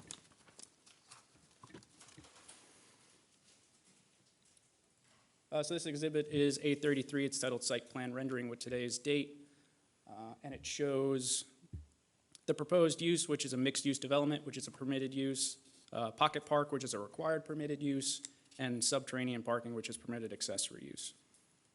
Improvements include the construction of a 9-story mixed-use building that is compliant with all setback, height, and coverage bulk requirements. It consists of retail space on the ground floor, parking on the ground floor, 2 subterranean parking levels, and 110 residential dwelling units. We submitted revised plans, as Mr. Maselli noted at the beginning of his testimony, to address the comments from the city professionals, and the changes that we made are reflected on this site plan rendering. And I'll touch base on those changes as I proceed with my testimony. Access to the site is provided via East 26th Street by one full movement 24-foot wide driveway. And you can see on this rendering, it's located in the top right corner or the northeast corner of the site, that driveway has been revised to include a red stamped concrete finish to separate itself from the rest of the sidewalk. Additionally, you can see there's been various landscaped areas that have been added along the East 26th Street side, and those have been added to move pedestrians towards the center of the sidewalk, and that provides added visibility for cars coming into and out of the garage. For the parking, as Mr. Rodriguez noted, parking is compliant with the minimum requirements of the redevelopment plan. 121 spaces are required, 18 of which are required to be electric vehicle spaces per the state code requirements. Taking into account those requirements for the credits, 110 total spaces are required, whereas 115 are proposed. As far as bicycle parking, it's been previously testified that there are 61 spaces inside the building. We have also included external bike racks. Those are located on the left side of East 26th Street, just past the left of that last planter there. So there's a total of 65 bicycle parking spaces when you include the 4 new ones we added to the external sidewalk.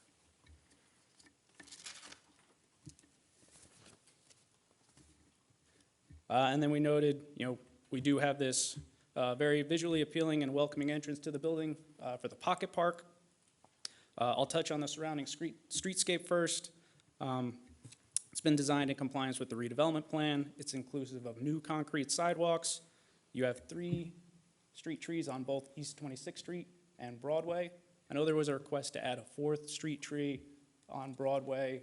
There's some existing electrical wires there, so it's not practical to add one there while maintaining compliant with the space requirements. So we did add a streetscape bench, and then we added an additional 2 streetscape benches above it. And then for the pocket park, the size of that is 53.2 feet by 52.1 feet. And we've also added a couple of trash receptacles. There's a couple in the center of the pocket park, and there's an additional trash receptacle on Broadway. And then lastly, for the pocket park, there's also various lawn and landscaped areas that are surrounded by tiered benches for seating.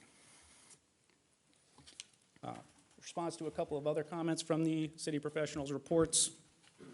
I already noted the 3 streetscape benches that were added to Broadway. There's large-scale light gray pavers that delineate the walking areas of the pocket park, and then you have smaller pavers that are heavier textured and darker color for the seating areas. So that provides both visual and multi-sensorial textures per the requirements of the redevelopment plan. We've also added additional seating and planters underneath the covered walkway along Broadway. And then, of course, I mentioned the trash receptacles that we added to the center. Another enhancement of the Pocket Park is the Pocket Park entrance sign. That's located in the southwest corner of the park, right along the front, just off the edge of the sidewalk in the lower left corner. And there's also a garden sign that's been added in the landscaped area to the page bottom side of the lobby doors. And those are going to be compliant with code, and they'll include Braille and be multilingual. And then lastly, for the park, we included some decorative bollard lighting around the landscaped areas to provide, again, another visually appealing element to enhance the area. And then the remaining site lighting is going to include building-mounted lighting to further illuminate the park and the sidewalk and entrance areas. And that lighting has been revised to be compliant with code. And then to close my testimony, I know comment was brought up on stormwater. We'll work with CME to review the majority of their comments in their letter. The one thing that I will note regarding stormwater comment number 4 on page 6 of their review letter, we noted that the buildings had been demolished in contemplation for this project, and based on our discussions with CME, they were amenable that the previously developed conditions can be considered part of the existing calculations from a drainage analysis perspective. And when you consider the existing buildings, the existing lot is basically 100% impervious, so we meet the stormwater requirements by providing a reduced impervious coverage requirement. And we comply with the water quantity, quality, and recharge requirements of both the city and the state. Okay, just to circle back on a couple of things. The sidewalks, they're wide enough, safe enough for pedestrians to pass by? No issues there. There was a request for us to just confirm that we're going to use a silver cell system with the connection with the street trees. Would you agree to do that as a condition? The street trees, the species are native or adaptive species that's required, and they're drought tolerant? Yes. And they can thrive in this urban environment on the corner of 26th Street. Yeah. We're not doing scoring of the concrete, correct? We are not. Okay. The tree grates are designed in accordance with the redevelopment plan, correct? Yes, they have. The Pocket Park, we added a connecting path, right, to the residential lobby on Broadway. Can you just point that out where we did that? Or how we achieved that? Yeah, that's with the large-scale planters. So you have the large-scale pavers, I should say, that go around that center seating area and come back towards the revolving doors for the lobby. And then that's broken up by the smaller pavers around the seating areas, and then you have a decorative band, again, with those smaller pavers that separate out where the walking path is compared to where the seating areas are. Okay. Site grading. There were a couple of comments that we needed to address about how there's a grade difference and how it's made up with a ramp. Correct. We addressed the grading concerns for the external grade shots on the revised plans, and then internal grades would be made up inside the building. All right. Lighting. I know there were some comments about lighting. Will the lighting, as revised, be compliant with the redevelopment plan? Yes. And was there a comment about a PSE&G fixture that is in the vicinity of our property? Yeah, I believe that's on the opposite side of East 26th Street that's been removed. And there was a suggestion to add additional lighting, but I don't think that's necessary here because we provide ample lighting in accordance with the redevelopment plan. There was a question about whether the planter boxes on the site will be adequately watered. I assume that there will be a schedule to do so. Yes. The stormwater management system, can you just quickly discuss how it works so that the board is aware? I know there was a question that Mr. Veloz was going to have, so can we just take him through it? Yeah, so there's no actual detention basin itself. The way that we work is you have the reduced impervious coverage, and we meet curve under curve requirements. So basically, at no point in time would we exceed existing conditions for runoff or timing. With that stated, we do have various roof leaders that would be added to the building, and they would tie into the surrounding conveyance system in the streets. The pipe sizes, I forgot which report it was in. I think it was in the engineer's report. We're compliant with RSIS on that issue, right? Correct, will we're be? compliant, and we discussed that with CME as well. Okay. And we'll serve letters from all the relevant utilities, correct? Yes. I believe that is the extent of my questioning. Madam Chair, if you'd like to. Okay, thank you. I just have a quick question. 26th Street, we know that it's two-way. I don't believe it's striped in the middle. So was there any discussion or thoughts on egress from the building? Not so much coming into the building, but egress from the building. Will residents be able to make a left or a right? Will they just be making a series of rights? Right now, it's a full movement. Okay. And All right. we did discuss the left-hand turn restriction. Yeah, And that's- we'd be willing to do that as a condition of approval, because I know the school's up there, the post office is that way.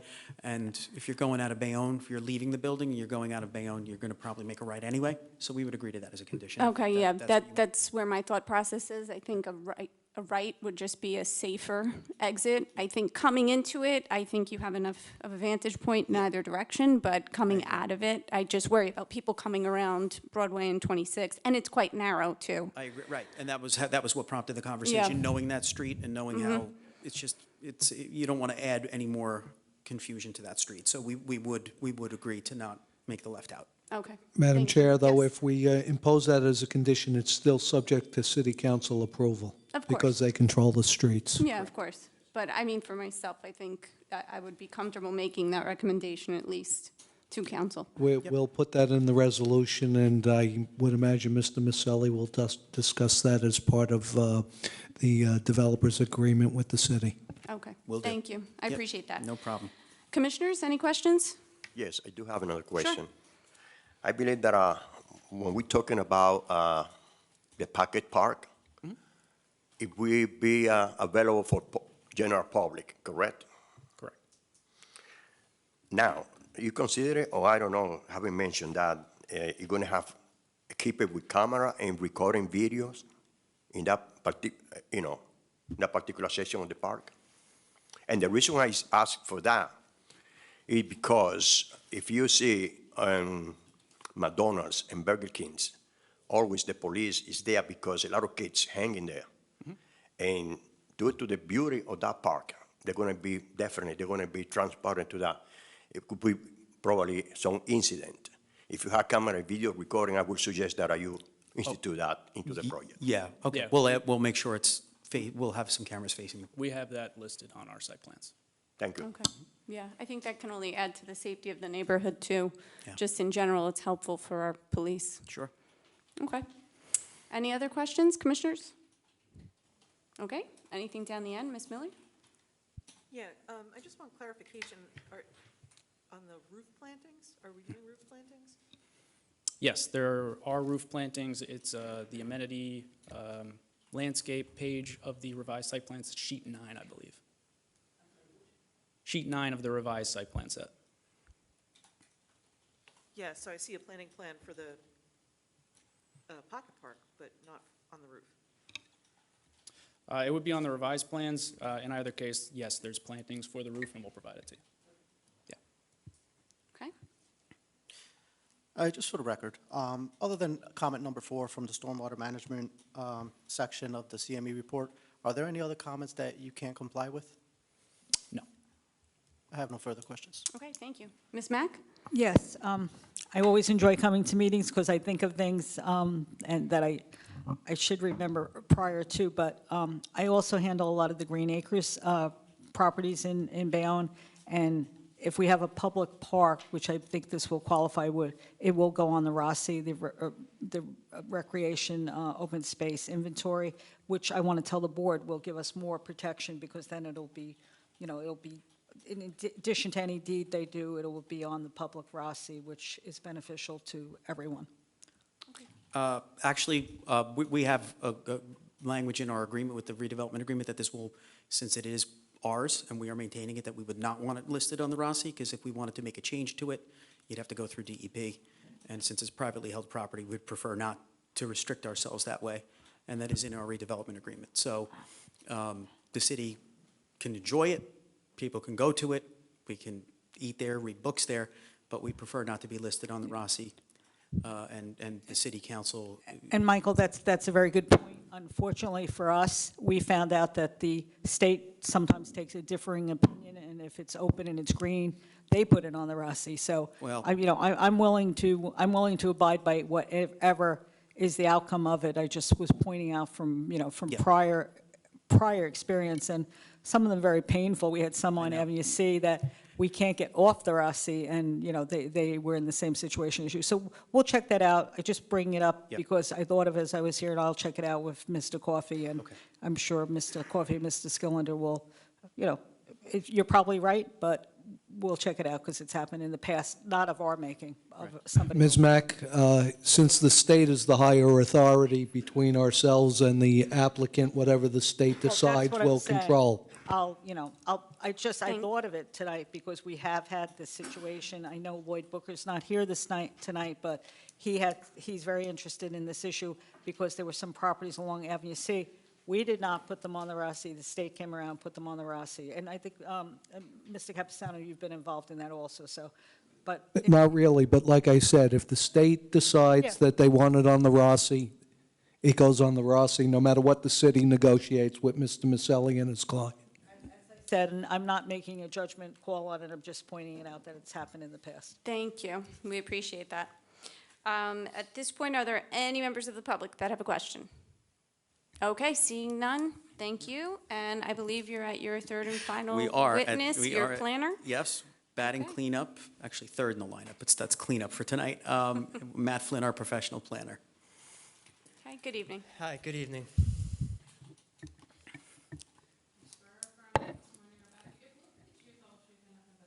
I do. Yeah, Matthew Flynn, Flynn. Good evening, Mr. Flynn. Good evening. Mr. Flynn, can you present your qualifications to the board, please? Sure, I have my master's degree in planning and public policy from Rutgers. I have my professional planner's license in the state of New Jersey, as well as my AICP license, which is the national licensure for planners, and I've testified before this board a couple times. And we accept you as an expert witness, and welcome back. Thank you, ma'am. Thank You're you. welcome. Mr. Flynn, did you do a zoning analysis of this property? I did. Can you please take the board through your analysis? Sure, so as council mentioned and the prior witnesses talked about, this is a fully conforming project that's in a redevelopment plan that was specifically crafted with this property in mind. There are obviously vast benefits that come from bringing a project that is fully conforming. As council mentioned, this is an as-of-right application for that reason, but I do think it's important to walk the board through some of those benefits as part of the planning testimony. This redevelopment plan was approved in 2023 by the city, again, with this exact project, with this exact property in mind. It's known as the First Savings Redevelopment Plan. So the proposed 9-story mixed-use building with 110 units, again, is specifically contemplated within that plan. So part of my analysis, I looked at the site itself, the surrounding context, and of course, the redevelopment plan that governs this property. Again, in terms of the benefits, I think we can look to the municipal land use law. Purpose A of same would be promotion of the general welfare. Here, again, we're effectuating the purposes of the redevelopment plan.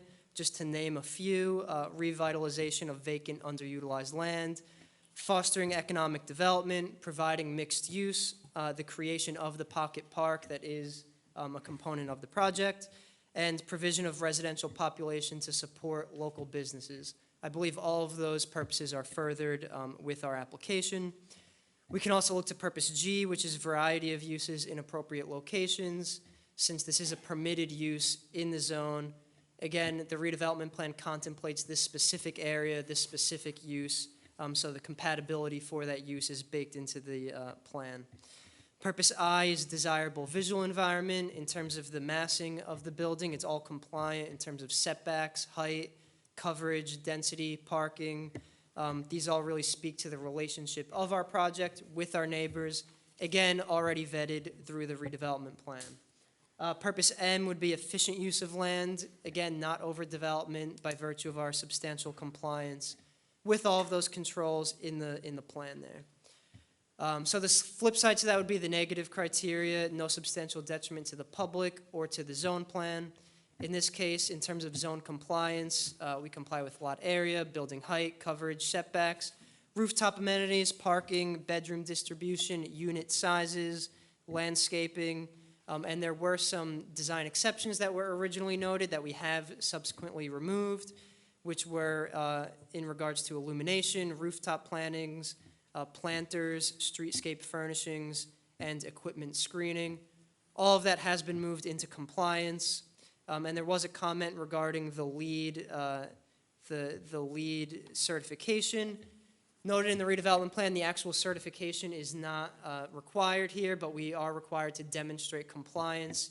We have filled out the LEED checklist. We can submit that to the board after this hearing, but basically a LEED certification of silver would be what's contemplated in the redevelopment plan, which basically is up to 50 to 59 points in the checklist. And based on what we analyzed here, we would achieve 51 points, getting us that silver level of accreditation. So we can provide that checklist to the board. If there's any specific questions, I can sort of give the board a flavor of what's included in there. Otherwise, really, I think to sum up here, this is an appropriate application. It's always a good thing when we see something that was contemplated in the redevelopment plan, and now it's finally being brought to fruition here. So with that, I would say that, again, this is a beneficial project with no substantial detriment. And could you just give us a couple of examples of how we're going to achieve 50 to 59 points for the LEED analysis? Sure. Yeah, so there are several categories in here. One of them would be location and transportation. They use this language, a high priority site. Again, this is a downtown area that's well served by public transit. The planning area 1, as was talked about, I think, in the redevelopment plan that came before this application. Surrounding density and diverse uses, again, a downtown area.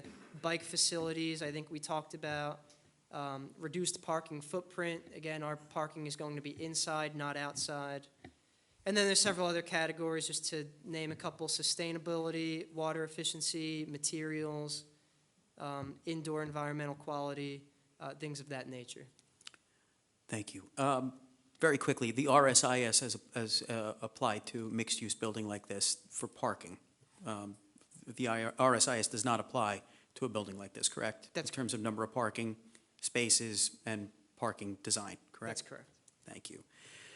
All right, that will conclude our questioning, if anybody has. Okay, thank you. Commissioners, any questions? Yes, simple question, I guess.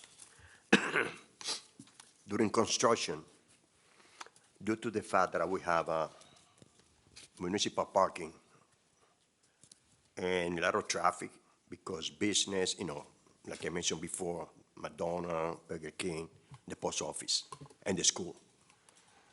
Do you think will be during construction any detriment that will interfere with the traffic and pedestrian there? Well, I do know that the construction details are ironed out at other levels of government, so it will be contemplated at some point in order to address those types of concerns. I can't speak to the specifics right now, but they are fleshed out. We'll work with the police department to make sure that the public safety is protected.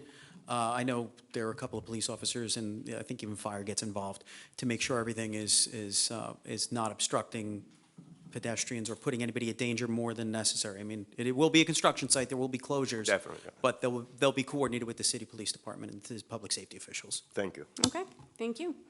Down the end, any questions, Mr. Guerrero? No questions. Okay, Ms. Miller, any questions? Ms. Mack, any questions? I had a comment. Thank you for your presentation. I saw John McDonough here earlier, who actually worked on the plan. I think you're here representing him. That's correct. Yeah, I just wanted to point that out because Mr. McDonough worked on the plan with CCH, and I don't know where else to say this, I thought that this was one of the best written plans that we've had from our point of view, especially in the design area. Joe Skillender ran a team that really worked hard on it with Brian Slough and his associate at the time, and I think we can really be proud of what was done on Broadway, because Broadway is very important. I think picking up the design elements of the post office and integrating it and with Mr. Maselli's help with his client. I think this is really a very, very, we have a nice site plan because we had a good plan, and I just wanted to acknowledge that, everybody seemed to appreciate that, and I just wanted to thank you for that. Thank you. Thank you, Ms. Mayor. Thank you. Thank you. Are there any members of the public that have questions? Okay. Any members of the audience that wish to make a statement? Just making sure for the record, Mr. Maselli, your closing statements? Thank you, Madam Chair. You're welcome. We've got a very nice project here. As Ms. Mack said, this is a really nice building. We worked on it in close cooperation with the board professionals. This is a signature project on a corner that is highly visible and has been vacant for years. It is a perfect location for something like this.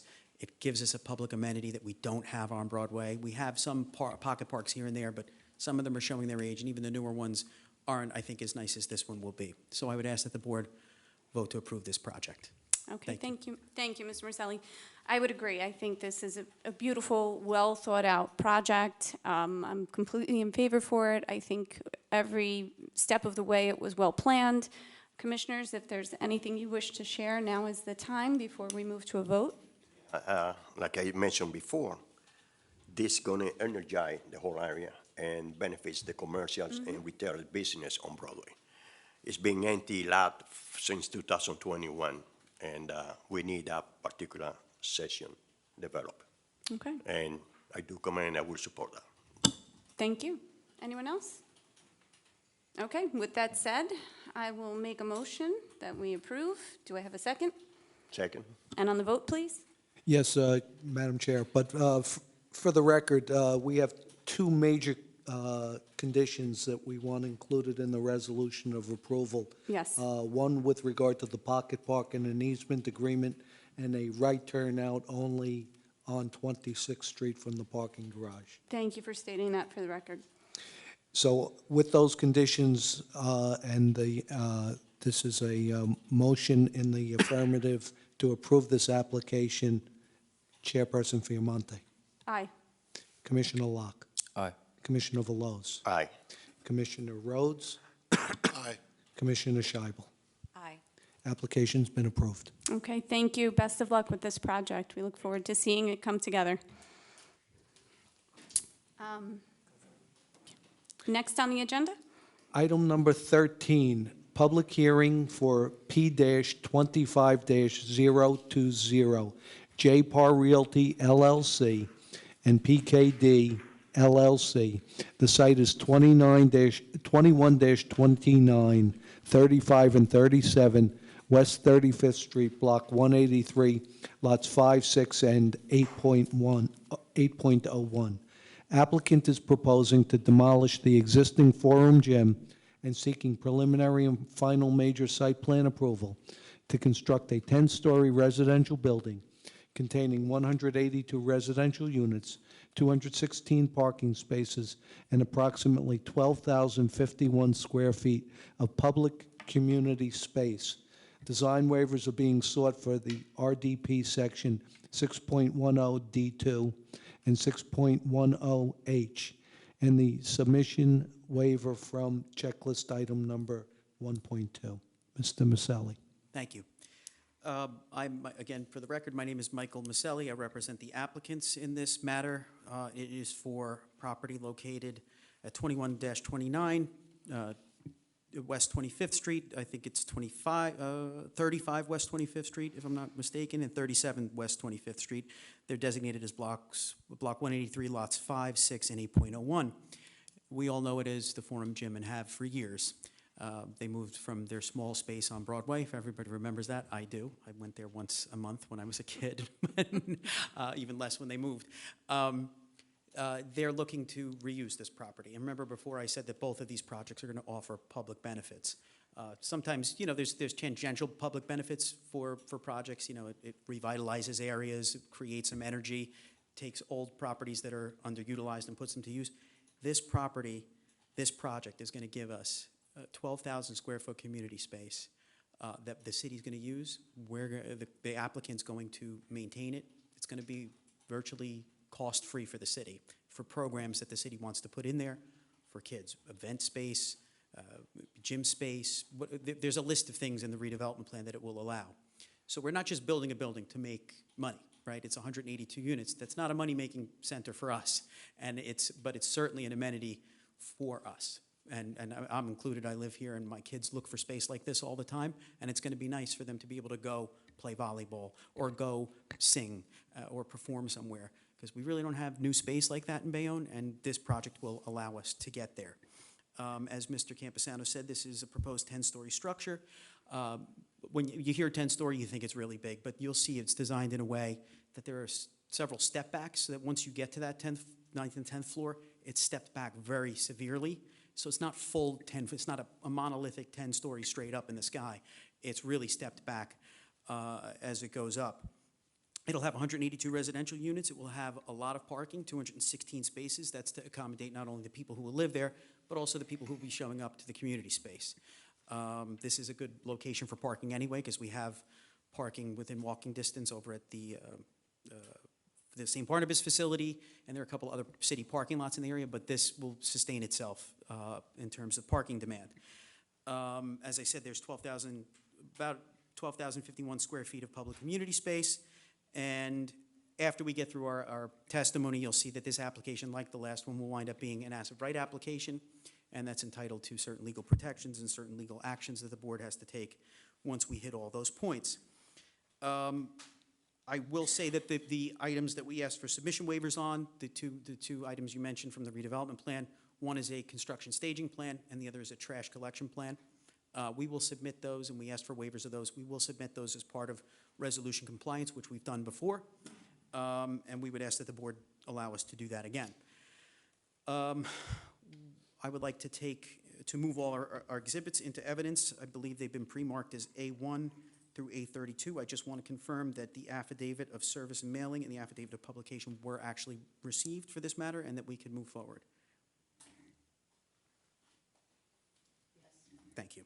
Okay, noted for the record. And I'd like to move A1 through A32 into evidence. Okay, accepted into permission. evidence. Thank Thank you, Mr. Maselli. Thank you. Okay, and for our first Do you have three witnesses again? I have three witnesses Okay. again, yes. And the only, Madam Chair and Mr. Maselli, let the record reflect that A30 is an architectural presentation, A31 is an aerial map, and A32 is a site plan rendering that is being entered today, therefore not on the website currently. correct. Okay. Thank you for noting for the record. Thank you. Yes, we'll have the same crew, except for the architect, who will be our first witness, Bruce Stevie from MHS Architects. Okay. Okay.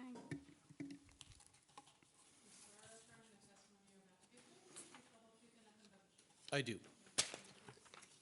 Sure. My name is Bruce Stevie, B-R-U-C-E, S-T-I-E-V-E. I'm a principal with the firm Marchetto Higgins Stevie Architecture, located in Hoboken, New Jersey. I graduated from Savannah College of Art and Design with a bachelor and a master's degree in architecture. I'm licensed in the state of New Jersey for 30 years, and my license is in good standing. I've appeared before this board and 20 other municipalities in the state of New Jersey. And we accept Mr. Thank Stevie you. as an expert witness. Welcome back. Thank You're you. welcome. Mr. Stevie, can you orient the board to the project location, please? Sure. If we could open the A30, the architectural presentation package.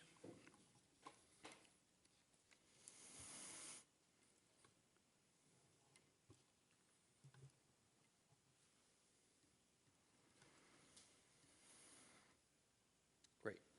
So if we can go to slide number 2, we'll start globally. This project is located directly in the center of Bayonne. You can see that red dot. That is the project location. The next slide, please. The project is located between Broadway and Avenue C on 25th Street, and the site currently houses the Forum Gym. You can see the site is outlined in red on this slide. It's a half a block to ShopRite. It's half a block to Broadway, where there are shops, entertainment, and restaurants. Next slide, please. It's a Google Earth view showing the existing conditions on the site. This is the Forum Gym building in the foreground with new multifamily buildings further down the block. Next slide, please. This is a drone photograph taken by our office. This is a drone looking west from the site. You can see the North Bay in the background. The Kessler building is in, the fitness center is in the center of the site. And again, you can see that multifamily buildings, other multifamily buildings occupy the site of the street frontage. Next slide, please. This is a view looking east across the site. So again, you can see the fitness building and its parking facility. This site, this is an older photograph. This site is currently has a 5-story residential building on it now. And you can see the views to Manhattan in the background. Next slide, please. This is an architectural rendering of the proposed project. The project has been designed to comply with the Kessler Fitness Redevelopment Plan.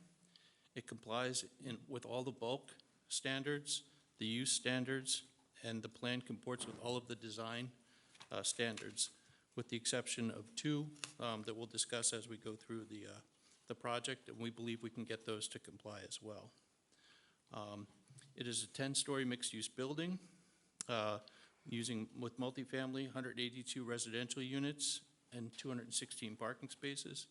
It also contains, as mentioned, approximately 12,000 square feet of privately owned, publicly available community space.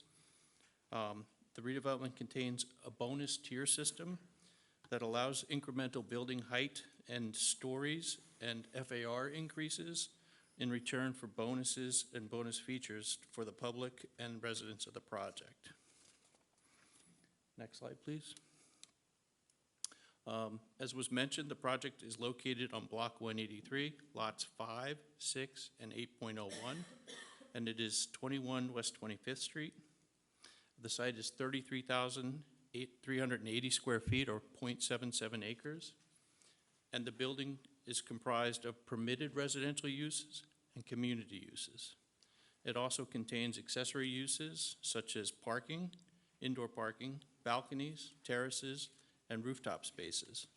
There are also interior amenity spaces available for use by residents. Next slide, please. The project is not located in a flood zone, and a basement level for the parking is being proposed. There will be 91 secure bicycle parking spaces located in a room in this basement. There was a question raised in the planner's report about if this was convenient access for the bike parking. We would like to think that it is. The bike parking is located in the center portion of the basement level, immediately adjacent to the elevators. The elevators for the project are sized to accommodate stretchers and building move-ins.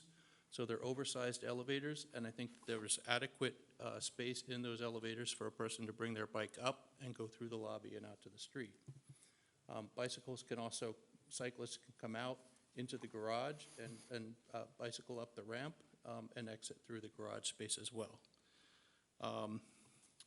We do have an option or an availability, and I'll talk about that on the next slide, for an alternate space to provide some additional conveniently located bicycle parking. Next slide, please. So, as Mr. Maselli mentioned, we're providing 216 parking spaces. In this case, only 193 parking spaces are required. With the inclusion of 15% electric vehicle charging stations, that's 29 electric vehicle charging stations, we could reduce that number down to 174 parking spaces that are required for the project. Therefore, we're providing 42 additional parking spaces. As Mr. Maselli mentioned, those will be utilized by the building and the community space. The building does have all the required handicap parking. Those handicap parking spaces are located in areas as close as possible to building access.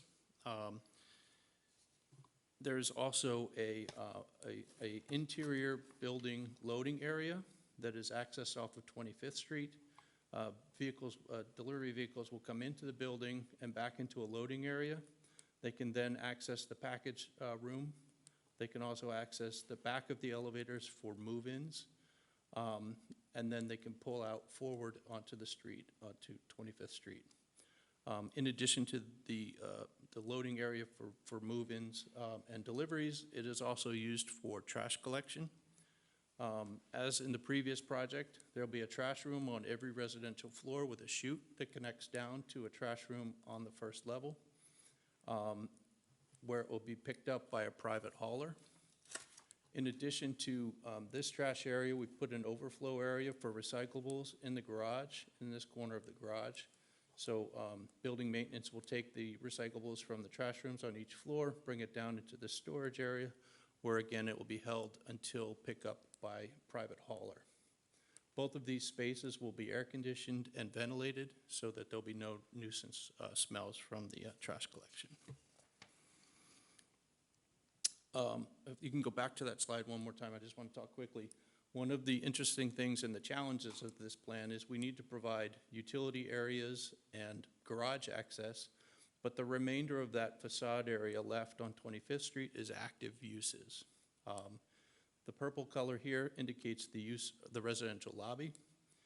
Residents will come in, there'll be a mail room, there's a package room, and then they'll have access to the elevators, and there's a fire command center located in this lobby area.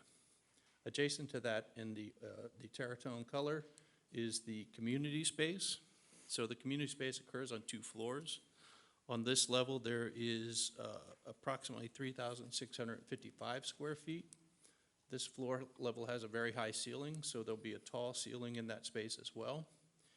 I mentioned that there's a tiered system for bonuses. Some of the tier requirements for the first tier are that we provide seating. Seating has been designed to be incorporated into the building facade rather than out on the sidewalk. And that happens along the frontage of the community space. In addition, there'll be public accessed Wi-Fi provided by the building operator. Community space users will come into the lobby area here.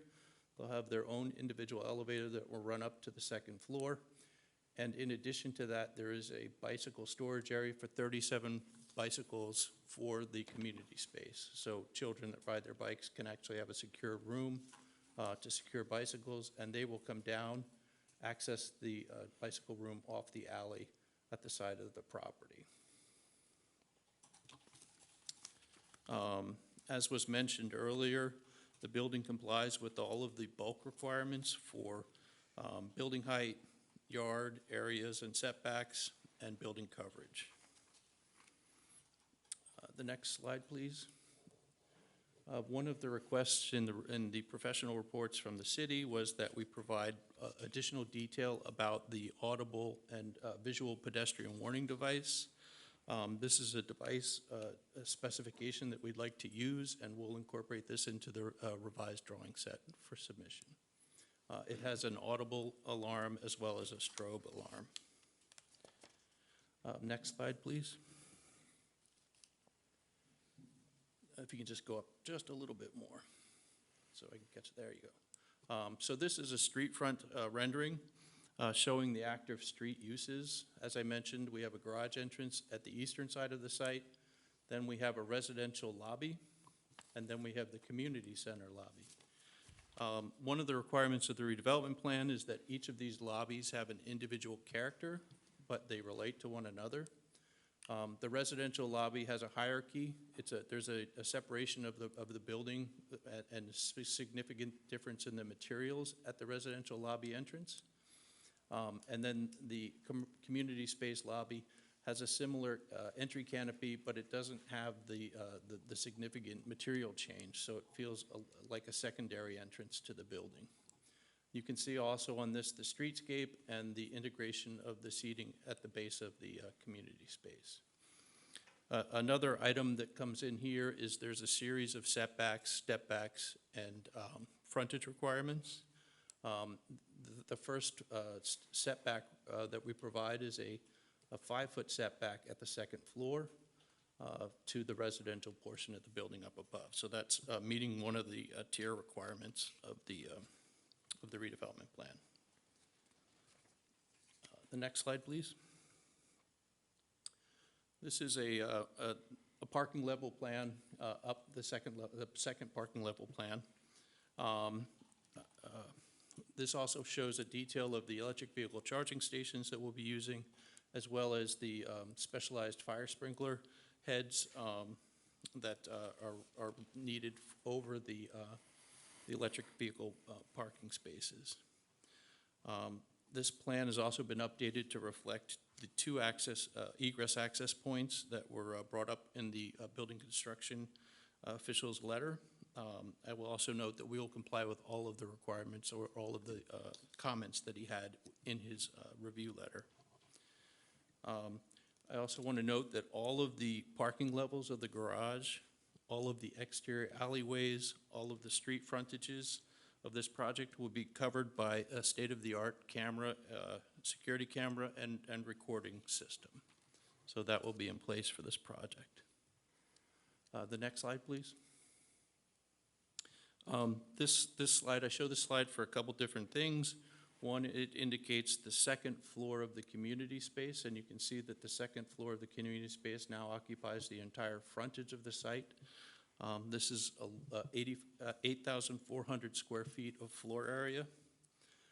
This also has the electric vehicle fire blankets that are required by the fire department of Bayonne for electric vehicle charging spaces. The parking garage will also have an active ventilation system, to provide exhaust for the garage. This also shows the first of the required rear yard setbacks. So above the lower parking levels, the garage sets back to provide some relief to the residents or the neighbors on the rear of the property, and to provide more light and air to those people. Next slide, please. I show this slide because we have one of the deviations required is for the courtyard space of the building. And the deviation is that it says that well, the first thing I wanted to say is that Bayonne doesn't run true north. The streets don't run true north. When we show a floor plan, we oftentimes orient it horizontal to the page, so it appears that true north is up. But in Bayonne, if you look, this is a Google Earth image, and the Google Earth north arrow is right here. So north is actually this way, and you can see that the streets actually run northeast in a northeasterly direction, and then in a northeast and west direction, crosswise. And I say this because one of the requirements of the redevelopment plan that we were seeking relief from is it states that no interior courtyard is to have a northerly exposure only. So if we insert the plan, if we can go to the next slide, I can show that clearly. So when I look at a plan and when I orient a plan, it's easier for an architect to draw things orthogonally. So it appears that the plan north is in this direction, but actually the plan north goes in this direction. So it's our opinion that the courtyard doesn't necessarily only face north, but rather it has a northeasterly exposure. So it's looking out to the east as well as the north. So we would respectfully ask that we don't need the deviation from or the exception from the design standard. But if it's the board's opinion that we need that waiver, then we would like to ask for that. Also, I'd like to just talk about the number of units and the placement of the units. As we mentioned, it's 182 residential units. 15 of those are studios. These meet the requirements of the redevelopment plan at a minimum of 500 square feet each. There are 124 one-bedroom units that meet the RDP standards of 600 square foot minimum. And there are 43 two-bedroom units that exceed the RDP requirement of 800 square feet minimum. In most cases, the unit sizes are larger than those, the minimum square footage sizes. Each unit will have basic amenities. Each unit will have a washer and dryer. It will have access to cable television and internet utility connections. There is a green roof area indicated on this, so over the garage level of the building at this level. In this location will be a green roof. There are green roof details provided on this sheet for this and other areas of the building. There's also the courtyard that we spoke about that faces northeast. An indoor amenity area opens onto that space, so it will provide activation and outdoor space for residents. Next slide, please.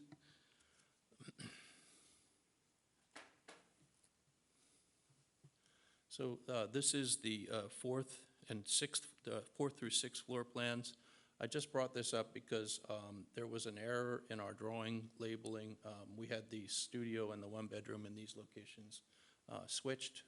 That has been corrected and will be submitted on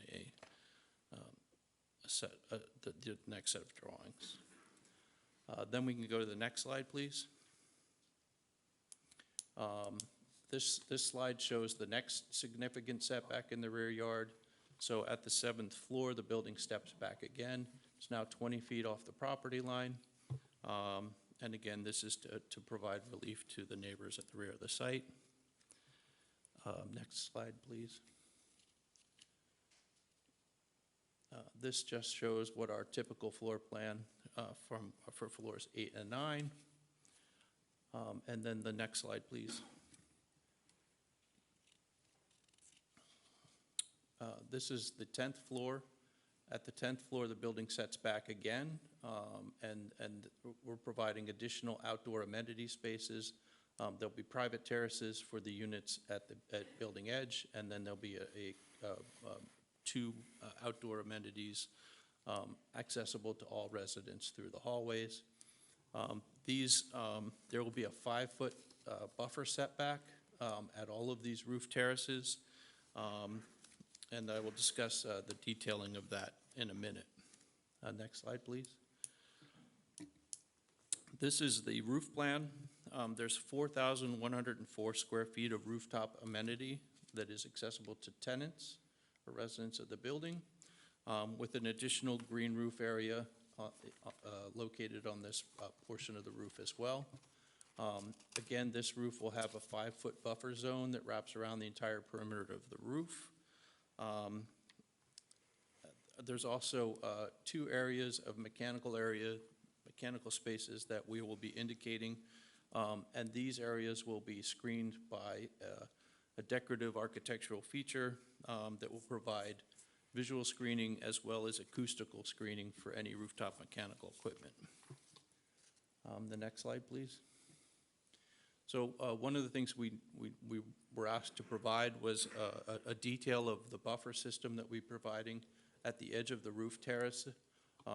It consists of the building parapet at the building's edge, which extends a minimum of 4 feet above the roof surface. Then there'll be a 5-foot deep by 2-foot deep planter bed around the edge. And then inside that will be planted a 2-foot evergreen planting material that will be a native species that will be drought tolerant and that is selected to survive in this urban environment. Those details will be provided on the revised set of drawings. Okay, just circling back on a couple of things. All the proposed uses, both principal and accessory, they're permitted, correct, under the redevelopment plan? That's correct. The maximum FAR, we're still good on that number, correct? Yes, we're well below the permitted FAR. All right. The canopies that run along the front of the building, are those 4 feet or 7 feet? So we did not dimension them on our plan, but they're 4 feet from the face of the building, which complies with the redevelopment plan. I have a couple exhibits coming up that I'll show that a little bit better on. Okay. The units, all of them have one exterior window, correct? That's correct.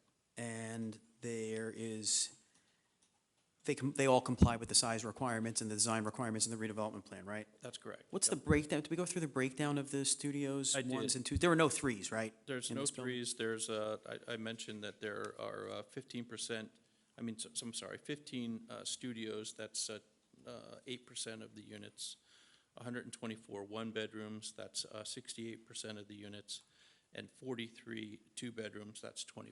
So overwhelmingly one-bedrooms and studios. That's correct.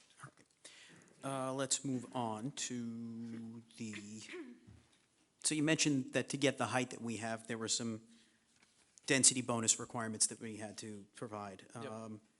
One of them is the community space, right? Do we have the requisite amount of community space? We do, yeah. To take that off? I actually have an exhibit that I'm going to talk a little bit more about the Okay. tier system in a couple slides, if I Sure. can go through that real quick. Absolutely, yeah. You want to do that? Yeah. Okay. So the next slide is related again to the roof detailing. A detail was asked for the decorative metal, mechanical screening, so we're going to provide, this is the system that we'd like to use, and we'll provide that detail on our revised drawing set. It shows a louver system and a panel system that provide both visual and acoustic screening for the mechanical units. Next slide is, so another requirement of redevelopment plan is to be able to achieve LEED certifications. And we're required to demonstrate that we can do that. And this is a chart that shows how we propose to achieve LEED certification. LEED certification requires between 40 and 49 points. In filling out this chart and looking at the applicable points, we can easily achieve 46 points, which is right in the middle of that LEED certification level. Next slide. Excuse me. So the redevelopment plan that was written did an excellent job at setting up the building and streetscape design standards and guidelines. Some of those guidelines were the following. It contemplated modern and contemporary building design. It contemplated distinctive base, middle, and top. It discussed materials and material changes. It discussed color palette system. And our proposed project meets all of these design guidelines. You can see that we've used material changes to delineate the building into a series of smaller components. The building has a definitive modern and contemporary look. The proposed materials on the building are a real brick facade on the street-facing facades, and a color palette that's complementary to the buildings around it. And then, in addition, the redevelopment plan contemplated this tier bonus system.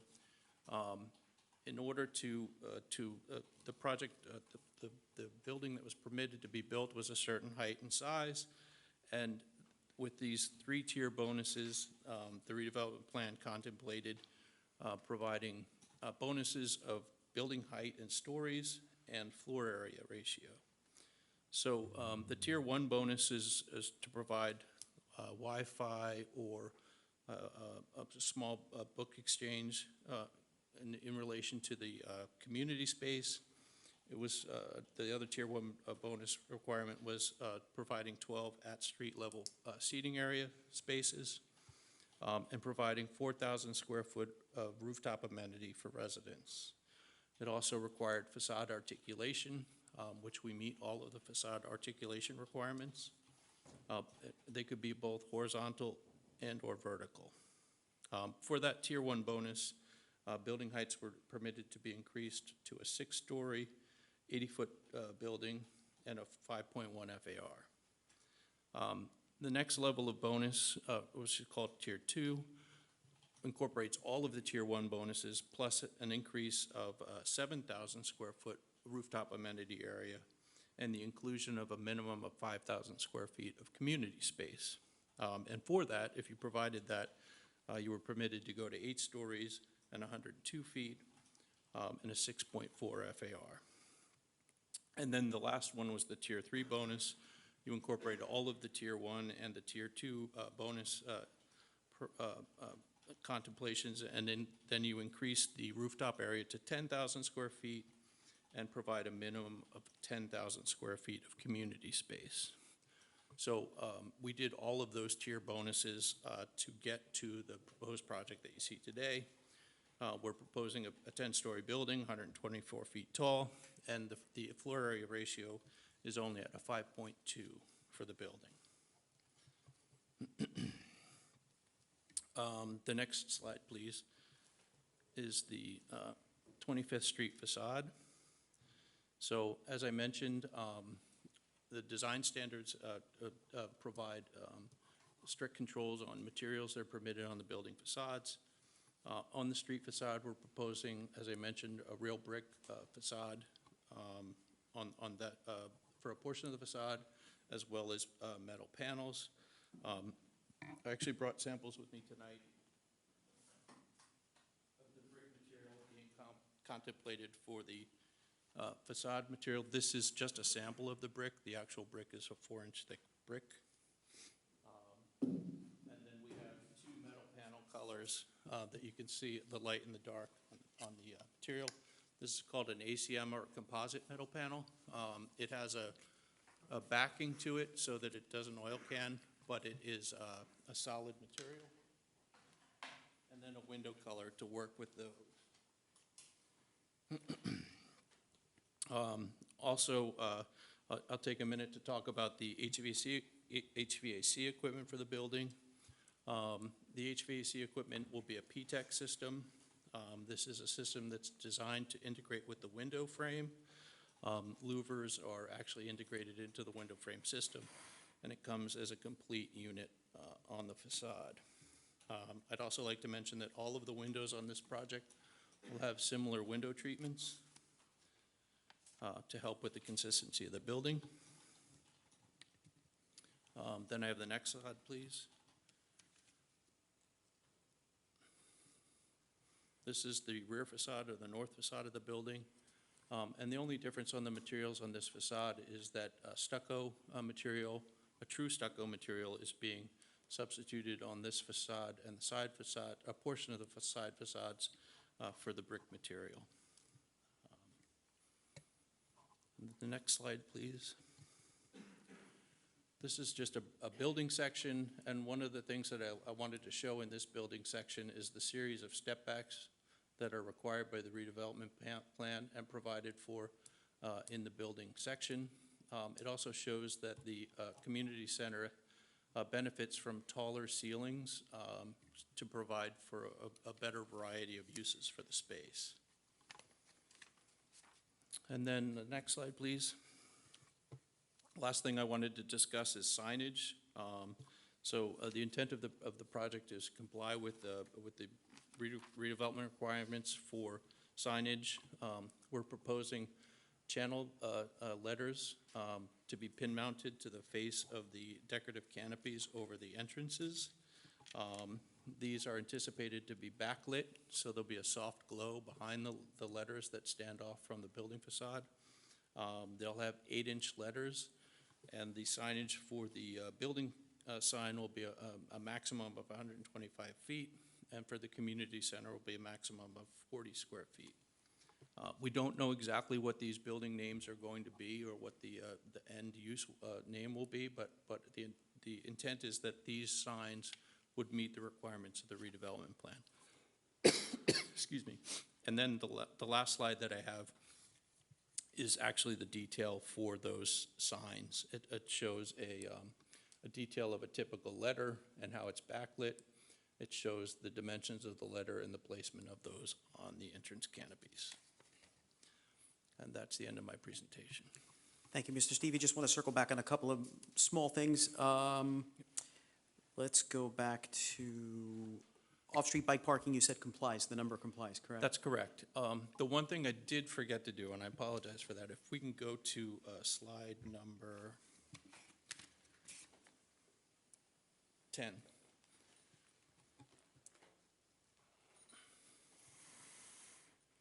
That's the one. We do have a corner of the garage up in this location that actually has a gap between the parking spaces of about 32 to 36 inches. that we can provide between, I would say, 40 to 45 bicycle parking spaces that might be a little bit more convenient than the parking spaces in the basement. I think it's still good to have the parking spaces in the basement and the storage in the basement. So we'll provide, but any overflow, any parking that we can provide in this location, we will. And then the remainder of it will be located in the basement. Thank you. And in your opinion, that will definitely be compliant with the I think redevelopment plan definitely that requirement? would be convenient parking. Okay. All right, so let's go on to decorative sidewalks. Are we using decorative sidewalks in front of the building? I think that's a better question for the civil engineer. Okay. There are sidewalks in front of the building. All right, we talked about signage. You testified about active ventilation for the parking That's area, correct. right? Where is it venting out? It'll vent through the roof, and we'll figure out the best location for that so that it doesn't impact any neighbors or residents of the building. And just to reiterate, we're going to acoustically buffer, visually buffer, screen, provide all the requirements in the redevelopment plan and in the reports, right? That's correct. Okay, there was a question about where we're putting the meters. Do we have a spot picked out yet? So we prefer to put them interior to the building.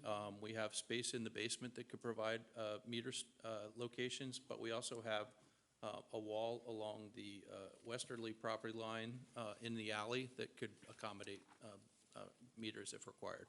Okay. We have a transformer located in the interior mechanical room in the basement, in the ground floor, right? Yes, there's the PSE&G requires that the transformers be adjacent to the street, so we've located in the least intrusive place possible. You also went through the rooftop layout as a condition of approval. If the board acts favorably on this application, we agree to provide a full plan at RESO compliance? That's correct. Okay, vehicle parking, all parking stalls, dimensions, everything is compliant with the redevelopment plan, correct? That's correct, yeah. We've got 23-foot drive aisles, we've got the minimum parking space requirement dimensions. In addition, we're providing a certain percentage of compact spaces that complies with the redevelopment plan, as well as the EV and handicap parking spaces. The security for the bike area, that will be fob controlled? So most spaces in the building will be fob controlled. That's really how market rental buildings are nowadays. In addition to that, we're proposing to use bicycle racks that permit residents to lock their bicycles to the bicycle rack.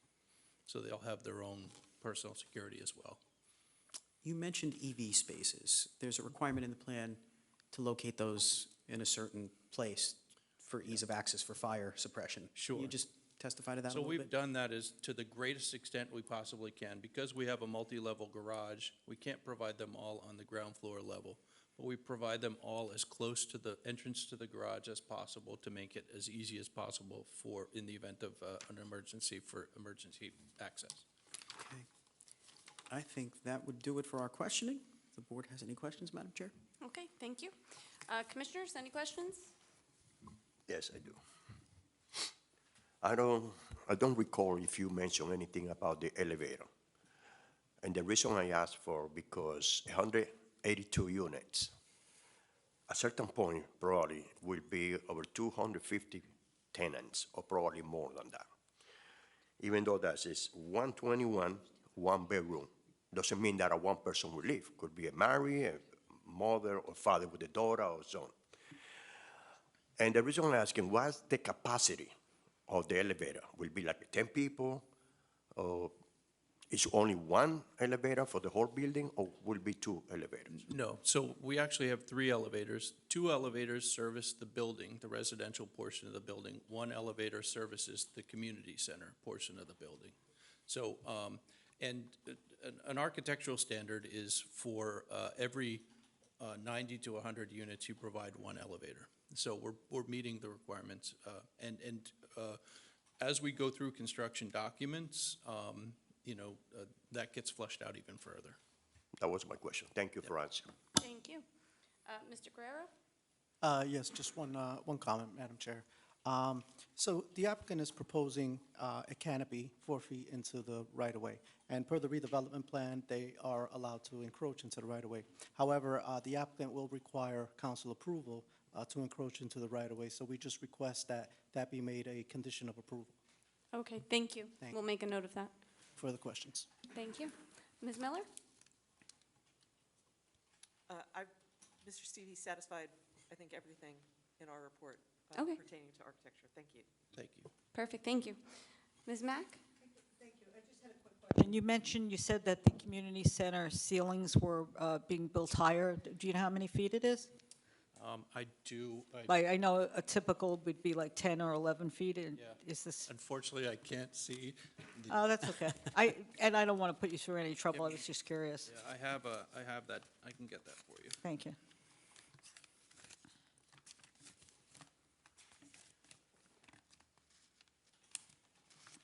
So the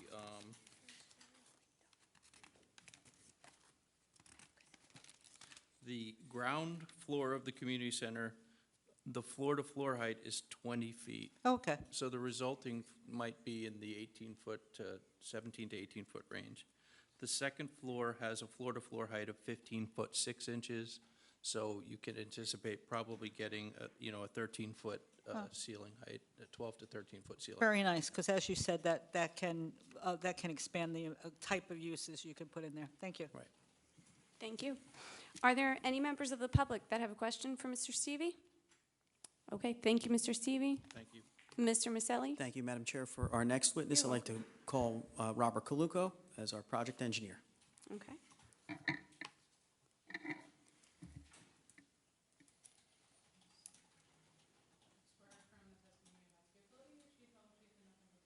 I do.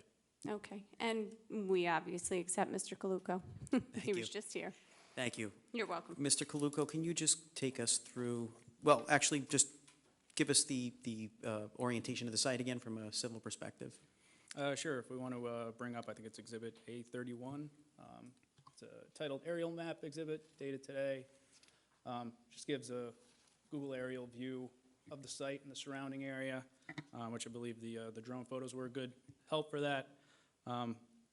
Again, the site is about 0.77 acres. It's currently fully developed with the fitness center.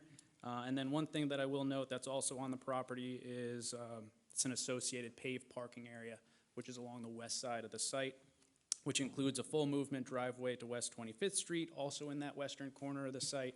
And I'll note that West 25th Street is a one-way street in an easterly direction. Can you just go through the general site improvements that are being proposed? Absolutely. And if we want to bring up A32. A32 is titled Site Plan Rendering, also dated today. Again, the development includes multifamily residential dwellings, which are a permitted use, ground and second floor community spaces, which is a permitted use, and structured parking, which is a permitted accessory use. Improvements include the construction of a 10-story building that's compliant, again, with all setback, height, coverage, bulk requirements. Consists of 4 levels of parking. We have the various community room space on the first and second floors that's been previously testified to, and 182 residential dwelling units. Access to the site is provided via West 25th Street, via one 22-foot wide driveway in the southeastern corner of the site. And again, we've added a landscaped area, this time on the west side of the driveway, to again move pedestrians towards the middle of the sidewalk in order to provide better visibility for cars coming into and out of the garage. I know there was a comment about potentially adding a different pattern to the driveway there, and we're amenable to adding the stamped concrete to break up the difference between the driveway and the sidewalk. Parking is compliant with the minimum parking requirements of the redevelopment plan. As previously stated, 193 spaces are required, 29 of which are required to be electric vehicle per the state requirements. Taking into account that EV space credit, 174 total spaces are required, whereas 216 are proposed, 30 of which are electric vehicle spaces. It's been previously noted that internal bicycle parking is provided in compliance with the redevelopment plan requirements. And I know there was a recommendation to adding an external bike rack to West 25th Street, which we're amenable to adding.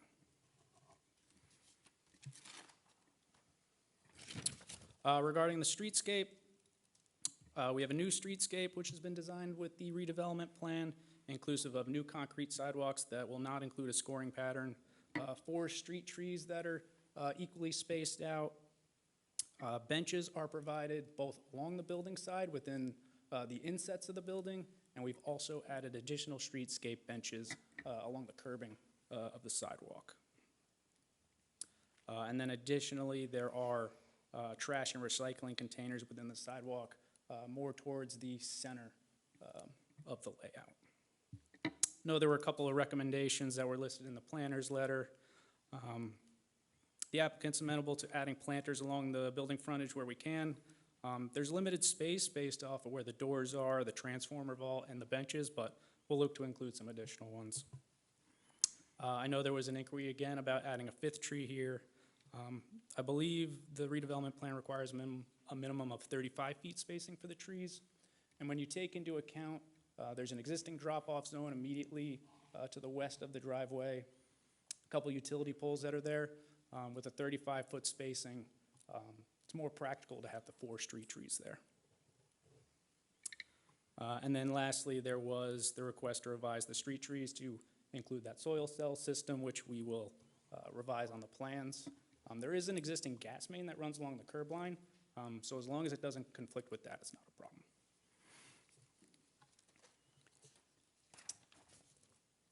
Regarding the lighting's been designed to be compliant with code.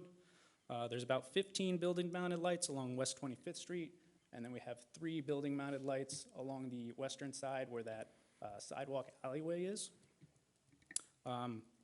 I know there were a couple of comments both in the engineers and the planner's letter about those lights. We take no exception to lowering those lights, again, so long as it's in compliance with the redevelopment plan requirements. Along that side, you're limited, I believe it's 0.25 foot candles, so we'll drop it as much as we can, but the more you drop it, the greater the light is. And then there was an additional comment about removing that cobra head, which is on the utility pole in the center of the streetscape. Believe that is a PSE&G pole. We meet the requirements without replacing that, so we're looking to maintain it the way it is. Also, the decorative fixture, I believe, is 17.5 feet tall per PSE&G city standards, which would exceed the maximum requirement of the redevelopment plan. So we would need a design waiver if the board feels strongly about that. And then to close my testimony, I'll note stormwater on this one. Again, we spoke with CME and we're amenable to addressing their comments. In this case, we do meet the quantity, quality, and groundwater recharge requirements of both the city and the state requirements. But in order to meet that quantity requirement, we do need green roof requirements, which has been noted based on Mr. Stevie's testimony. They're on various levels of the building. And the stormwater design such that that's going to infiltrate through a medium into a drainage layer, and it's going to be collected and conveyed to the roof leader system, and that's been designed in accordance with the New Jersey Best Management Practices Manual. And then Mike, if you have anything else. Okay, I'd like to just circle back on a couple of things. So there, you mentioned lighting, that there's some discrepancy between the civil and the architectural. Those would be rectified as part of a condition of approval, correct? And then there was a request to extend the lighting along the west side, which we're acceptable to doing to provide that additional safety measure. And your testimony here tonight is that lighting levels, color, temperature, rendering index, and style of fixture, those all comply with the redevelopment plan, correct? Correct. There was a request, or they asked us to in one of the reports to testify about the plantings used to accent the communal rooftops and communal terraces.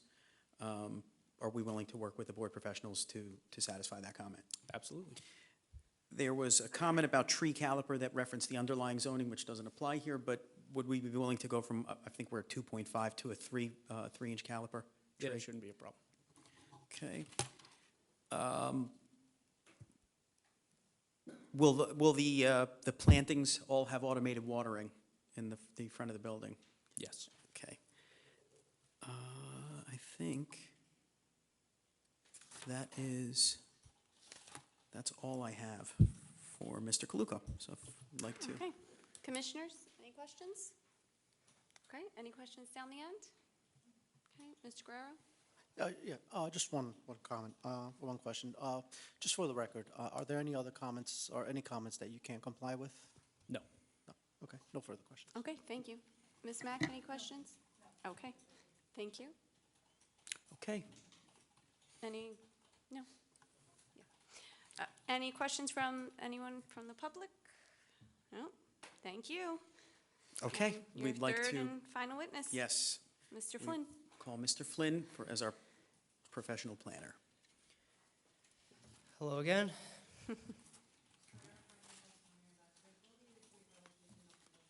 I do. Matthew Flynn, FLYNN.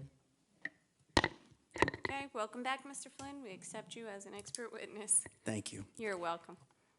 Mr. Flynn, did you do a zoning analysis for this site? I did. Can you take the board through your analysis, please?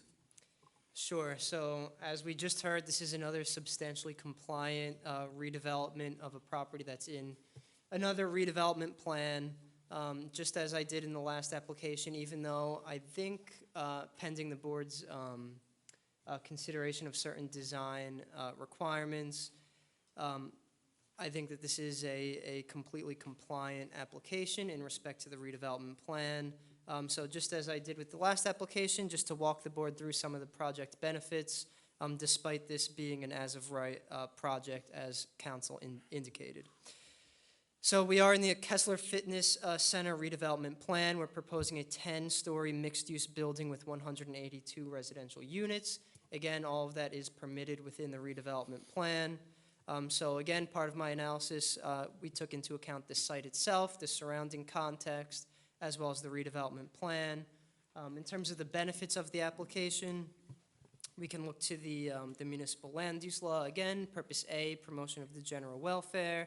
In this case, we are again providing a public community space, effectuating all of those purposes of the redevelopment plan. Purpose G, variety of uses in appropriate locations. This is a permitted use in that redevelopment plan, substantially compliant with all of the bulk requirements. Purpose I, desirable visual environment. We can see based on what's been presented at this point that this is going to be a nice aesthetic addition to the streetscape as well as to the neighborhood. But in addition to just, I guess, the eye test, we can look to the bulk requirements that we are compliant with in terms of setbacks, building height, coverage, things of that nature. All go towards the aesthetics. Purpose M, efficient use of land, falling back on substantial compliance with the redevelopment plan. This is not overdevelopment or underdevelopment. This is a plan that wants an ambitious project to deliver a certain amount of units, a certain density, and of course we are furthering that purpose. So in terms of the negative criteria, no substantial detriment to the public or to the zone. Just to run through zone compliance, compliant with all dimensional requirements, all setbacks, building height, FAR, which is floor area ratio, building coverage, lot coverage, rooftop amenities, as well as parking. And this is an applicant that has been working with the board and the professionals, and we have removed variance relief related to rooftop plannings, buffer plannings, courtyard orientation, equipment screening, illumination, the lead checklist requirements, the facade materials, as well as bike storage location. To the extent that any design relief is deemed to be required by this board, we can look to the Section 70 of the Municipal Land Use Law, which sets forth the standard for that relief, which basically comes down to whether it's reasonable or appropriate. In terms of reasonableness, I think when we look at the overall project that's before you this evening, all of the intent of the redevelopment plan and the design requirements are met here by way of safety, efficiency, aesthetics. I think this is a project that meets all of that intent. And by way of appropriateness, again, I think the intent of those requirements is met here. So I think it's both reasonable and appropriate. So with that, just to close, this is, again, a substantially compliant application. Always nice to see a plan come forth that is taking what the city wants in that redevelopment plan and actually providing that in real life. So with that, that's, unless there's any redirect. Yeah, I'd like to just go back on a couple of items. The bonus provisions, you heard Mr. Stevie testify how we complied. Do you agree with his testimony that we hit all of the bonus provisions to achieve the height and FAR that we require? I do, and just to run through those, we are providing public Wi-Fi, public seating, facade articulation, over 10,000 square feet of community space, as well as the rooftop amenity space. We exceed 10,000 square feet of rooftop amenity? Yes. Bike parking, do you agree now, especially with Mr. Stevie's offer to put a lot of the bike storage in a different location, that it is conveniently accessible to indoor locations and that it complies with that? I do agree. The orientation of the roof deck, you heard Mr. Stevie's testimony about the northeasterly orientation. Does that cover the redevelopment plan's requirement in terms of having more than one view to the north? I would concur with the architect's testimony. I think it goes towards that rationale that I walked the board through in terms of reasonableness, appropriateness, taking the project as a whole into account.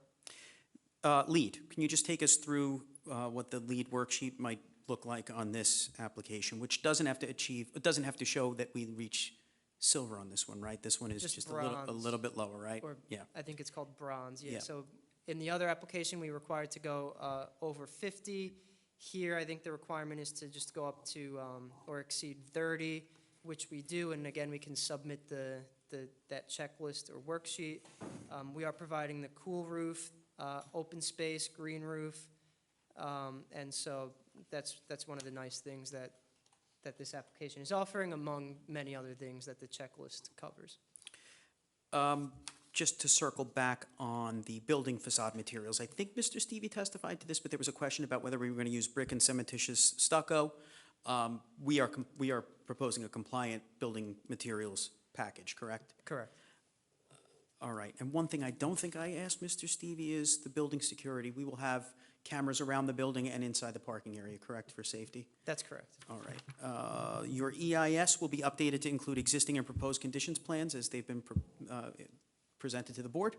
Yes. And in terms of RSIS applicability relative to parking, do those apply to a building like this that is a mixed-use building under a redevelopment? Just as in the last application, no. Okay, I think that would conclude my questioning of Mr. Flynn. Okay, thank you, Mr. Maselli, thank you, Mr. Flynn. Commissioners, any questions? Okay, Mr. Guerrero, any questions? No questions. Ms. Miller? Okay, thank you. All right. Anybody from the public? I don't think we have anyone. And throwing it out there, if there were anyone from the public that wanted to make a comment, seeing none, Mr. Maselli, closing remarks? Thank you. You're welcome. Madam Chair, again, this is a very nice building. It will take an old site, one that's probably outlived its usefulness, and turn it into something nice, not just for that particular neighborhood, not just for the developer and the property owner, but for the city as well. With that 12,000 square feet of really, that brand new community space is going to be changing. It's going to change the complexion of that neighborhood a little bit. It's going to have a lot more vitality than it does right now. And that's the corner of Main and Main. So it would be nice to insert that right into the middle of the city. So I would ask that the board approve this as a right application. Thank you. Okay, thank you, Mr. Maselli. I would agree. It is nice to see this application before us this evening. It complies with everything that we've asked for. The community space will really become, bring this into kind of a hub for, the city of Bayonne. And space is always an issue for the community, so this will benefit our youngest community members, our oldest community members, so this is really nice. Therefore, I'm in favor. Any commissioners wish to make a comment? I just mentioned that this is a very smart growth redevelopment, and I would like to see that function. Okay. All right, with that, I will make a motion. Mr. Campusano, we have some items that we just want to clarify for the record, I believe that there was only one that needed being brought to the board's attention, and that was for the city approval with regard to the awning. Okay. All right, well, I'll make a motion with that included. Do I have a second? Second. And on the vote, please? On the vote, Chairperson Fiamonte. Aye. Commissioner Locke. Aye. Commissioner Veloz. Aye. Commissioner Rose. Aye. Rhodes, I'm sorry, I mispronounced. Commissioner Scheibel. Aye. Application has been approved. Okay, thank you. Best of luck with the project. And now I believe we have some resolutions, correct? We do. We have 5 resolutions. The first is P25-004, area in need of redevelopment for 1037-1041 Broadway, Block 45, Lot 20. Can I get a motion and a second to approve that resolution? I'll move. Second. And on the vote? Chairperson Fiamonti? Aye. Commissioner Locke? Aye. Commissioner Veloz? Aye. Commissioner Rhodes? Commissioner Scheibel? Sorry, again, I went too fast. Can tell it's late. P24, I get like this at the end of a meeting. P24-016, RDP for redevelopment plan for 745 and 747 Broadway, Block 139, lots 18 and 19. Can I get a motion and a second to approve I'll the move. resolution? Second. And on the vote? Chairperson Fiamonti. Aye. Commissioner Locke. Aye. Commissioner Veloz. Aye. Commissioner Rhodes. Aye. Commissioner Scheibel. Aye. Next is P-25-12, area in need of redevelopment for 120-122 West 33rd Street, Block 143, Lot 28. Can I get a motion and a second to approve that resolution? I'll move. Second. And on the vote? Chairperson Fiamonti. Aye. Commissioner Locke. Aye. Commissioner Veloz. Aye. Commissioner Rhodes. Aye. Commissioner Scheibel. Aye. And lastly, P25-025, area in need of redevelopment for 15-23 East 33rd Street, Block 140, lots 3, 4, 5.01, and 5.02. I'll move. Second. On the vote? Chairperson Fiamonti. Aye. Commissioner Locke. Aye. Commissioner Veloz. Aye. Commissioner Rhodes. Aye. Commissioner Scheibel. Aye. Okay. And the last motion and second is to adjourn. I'll move. Second. All in favor? Aye. Okay, thank you, everyone. Enjoy the rest of your July.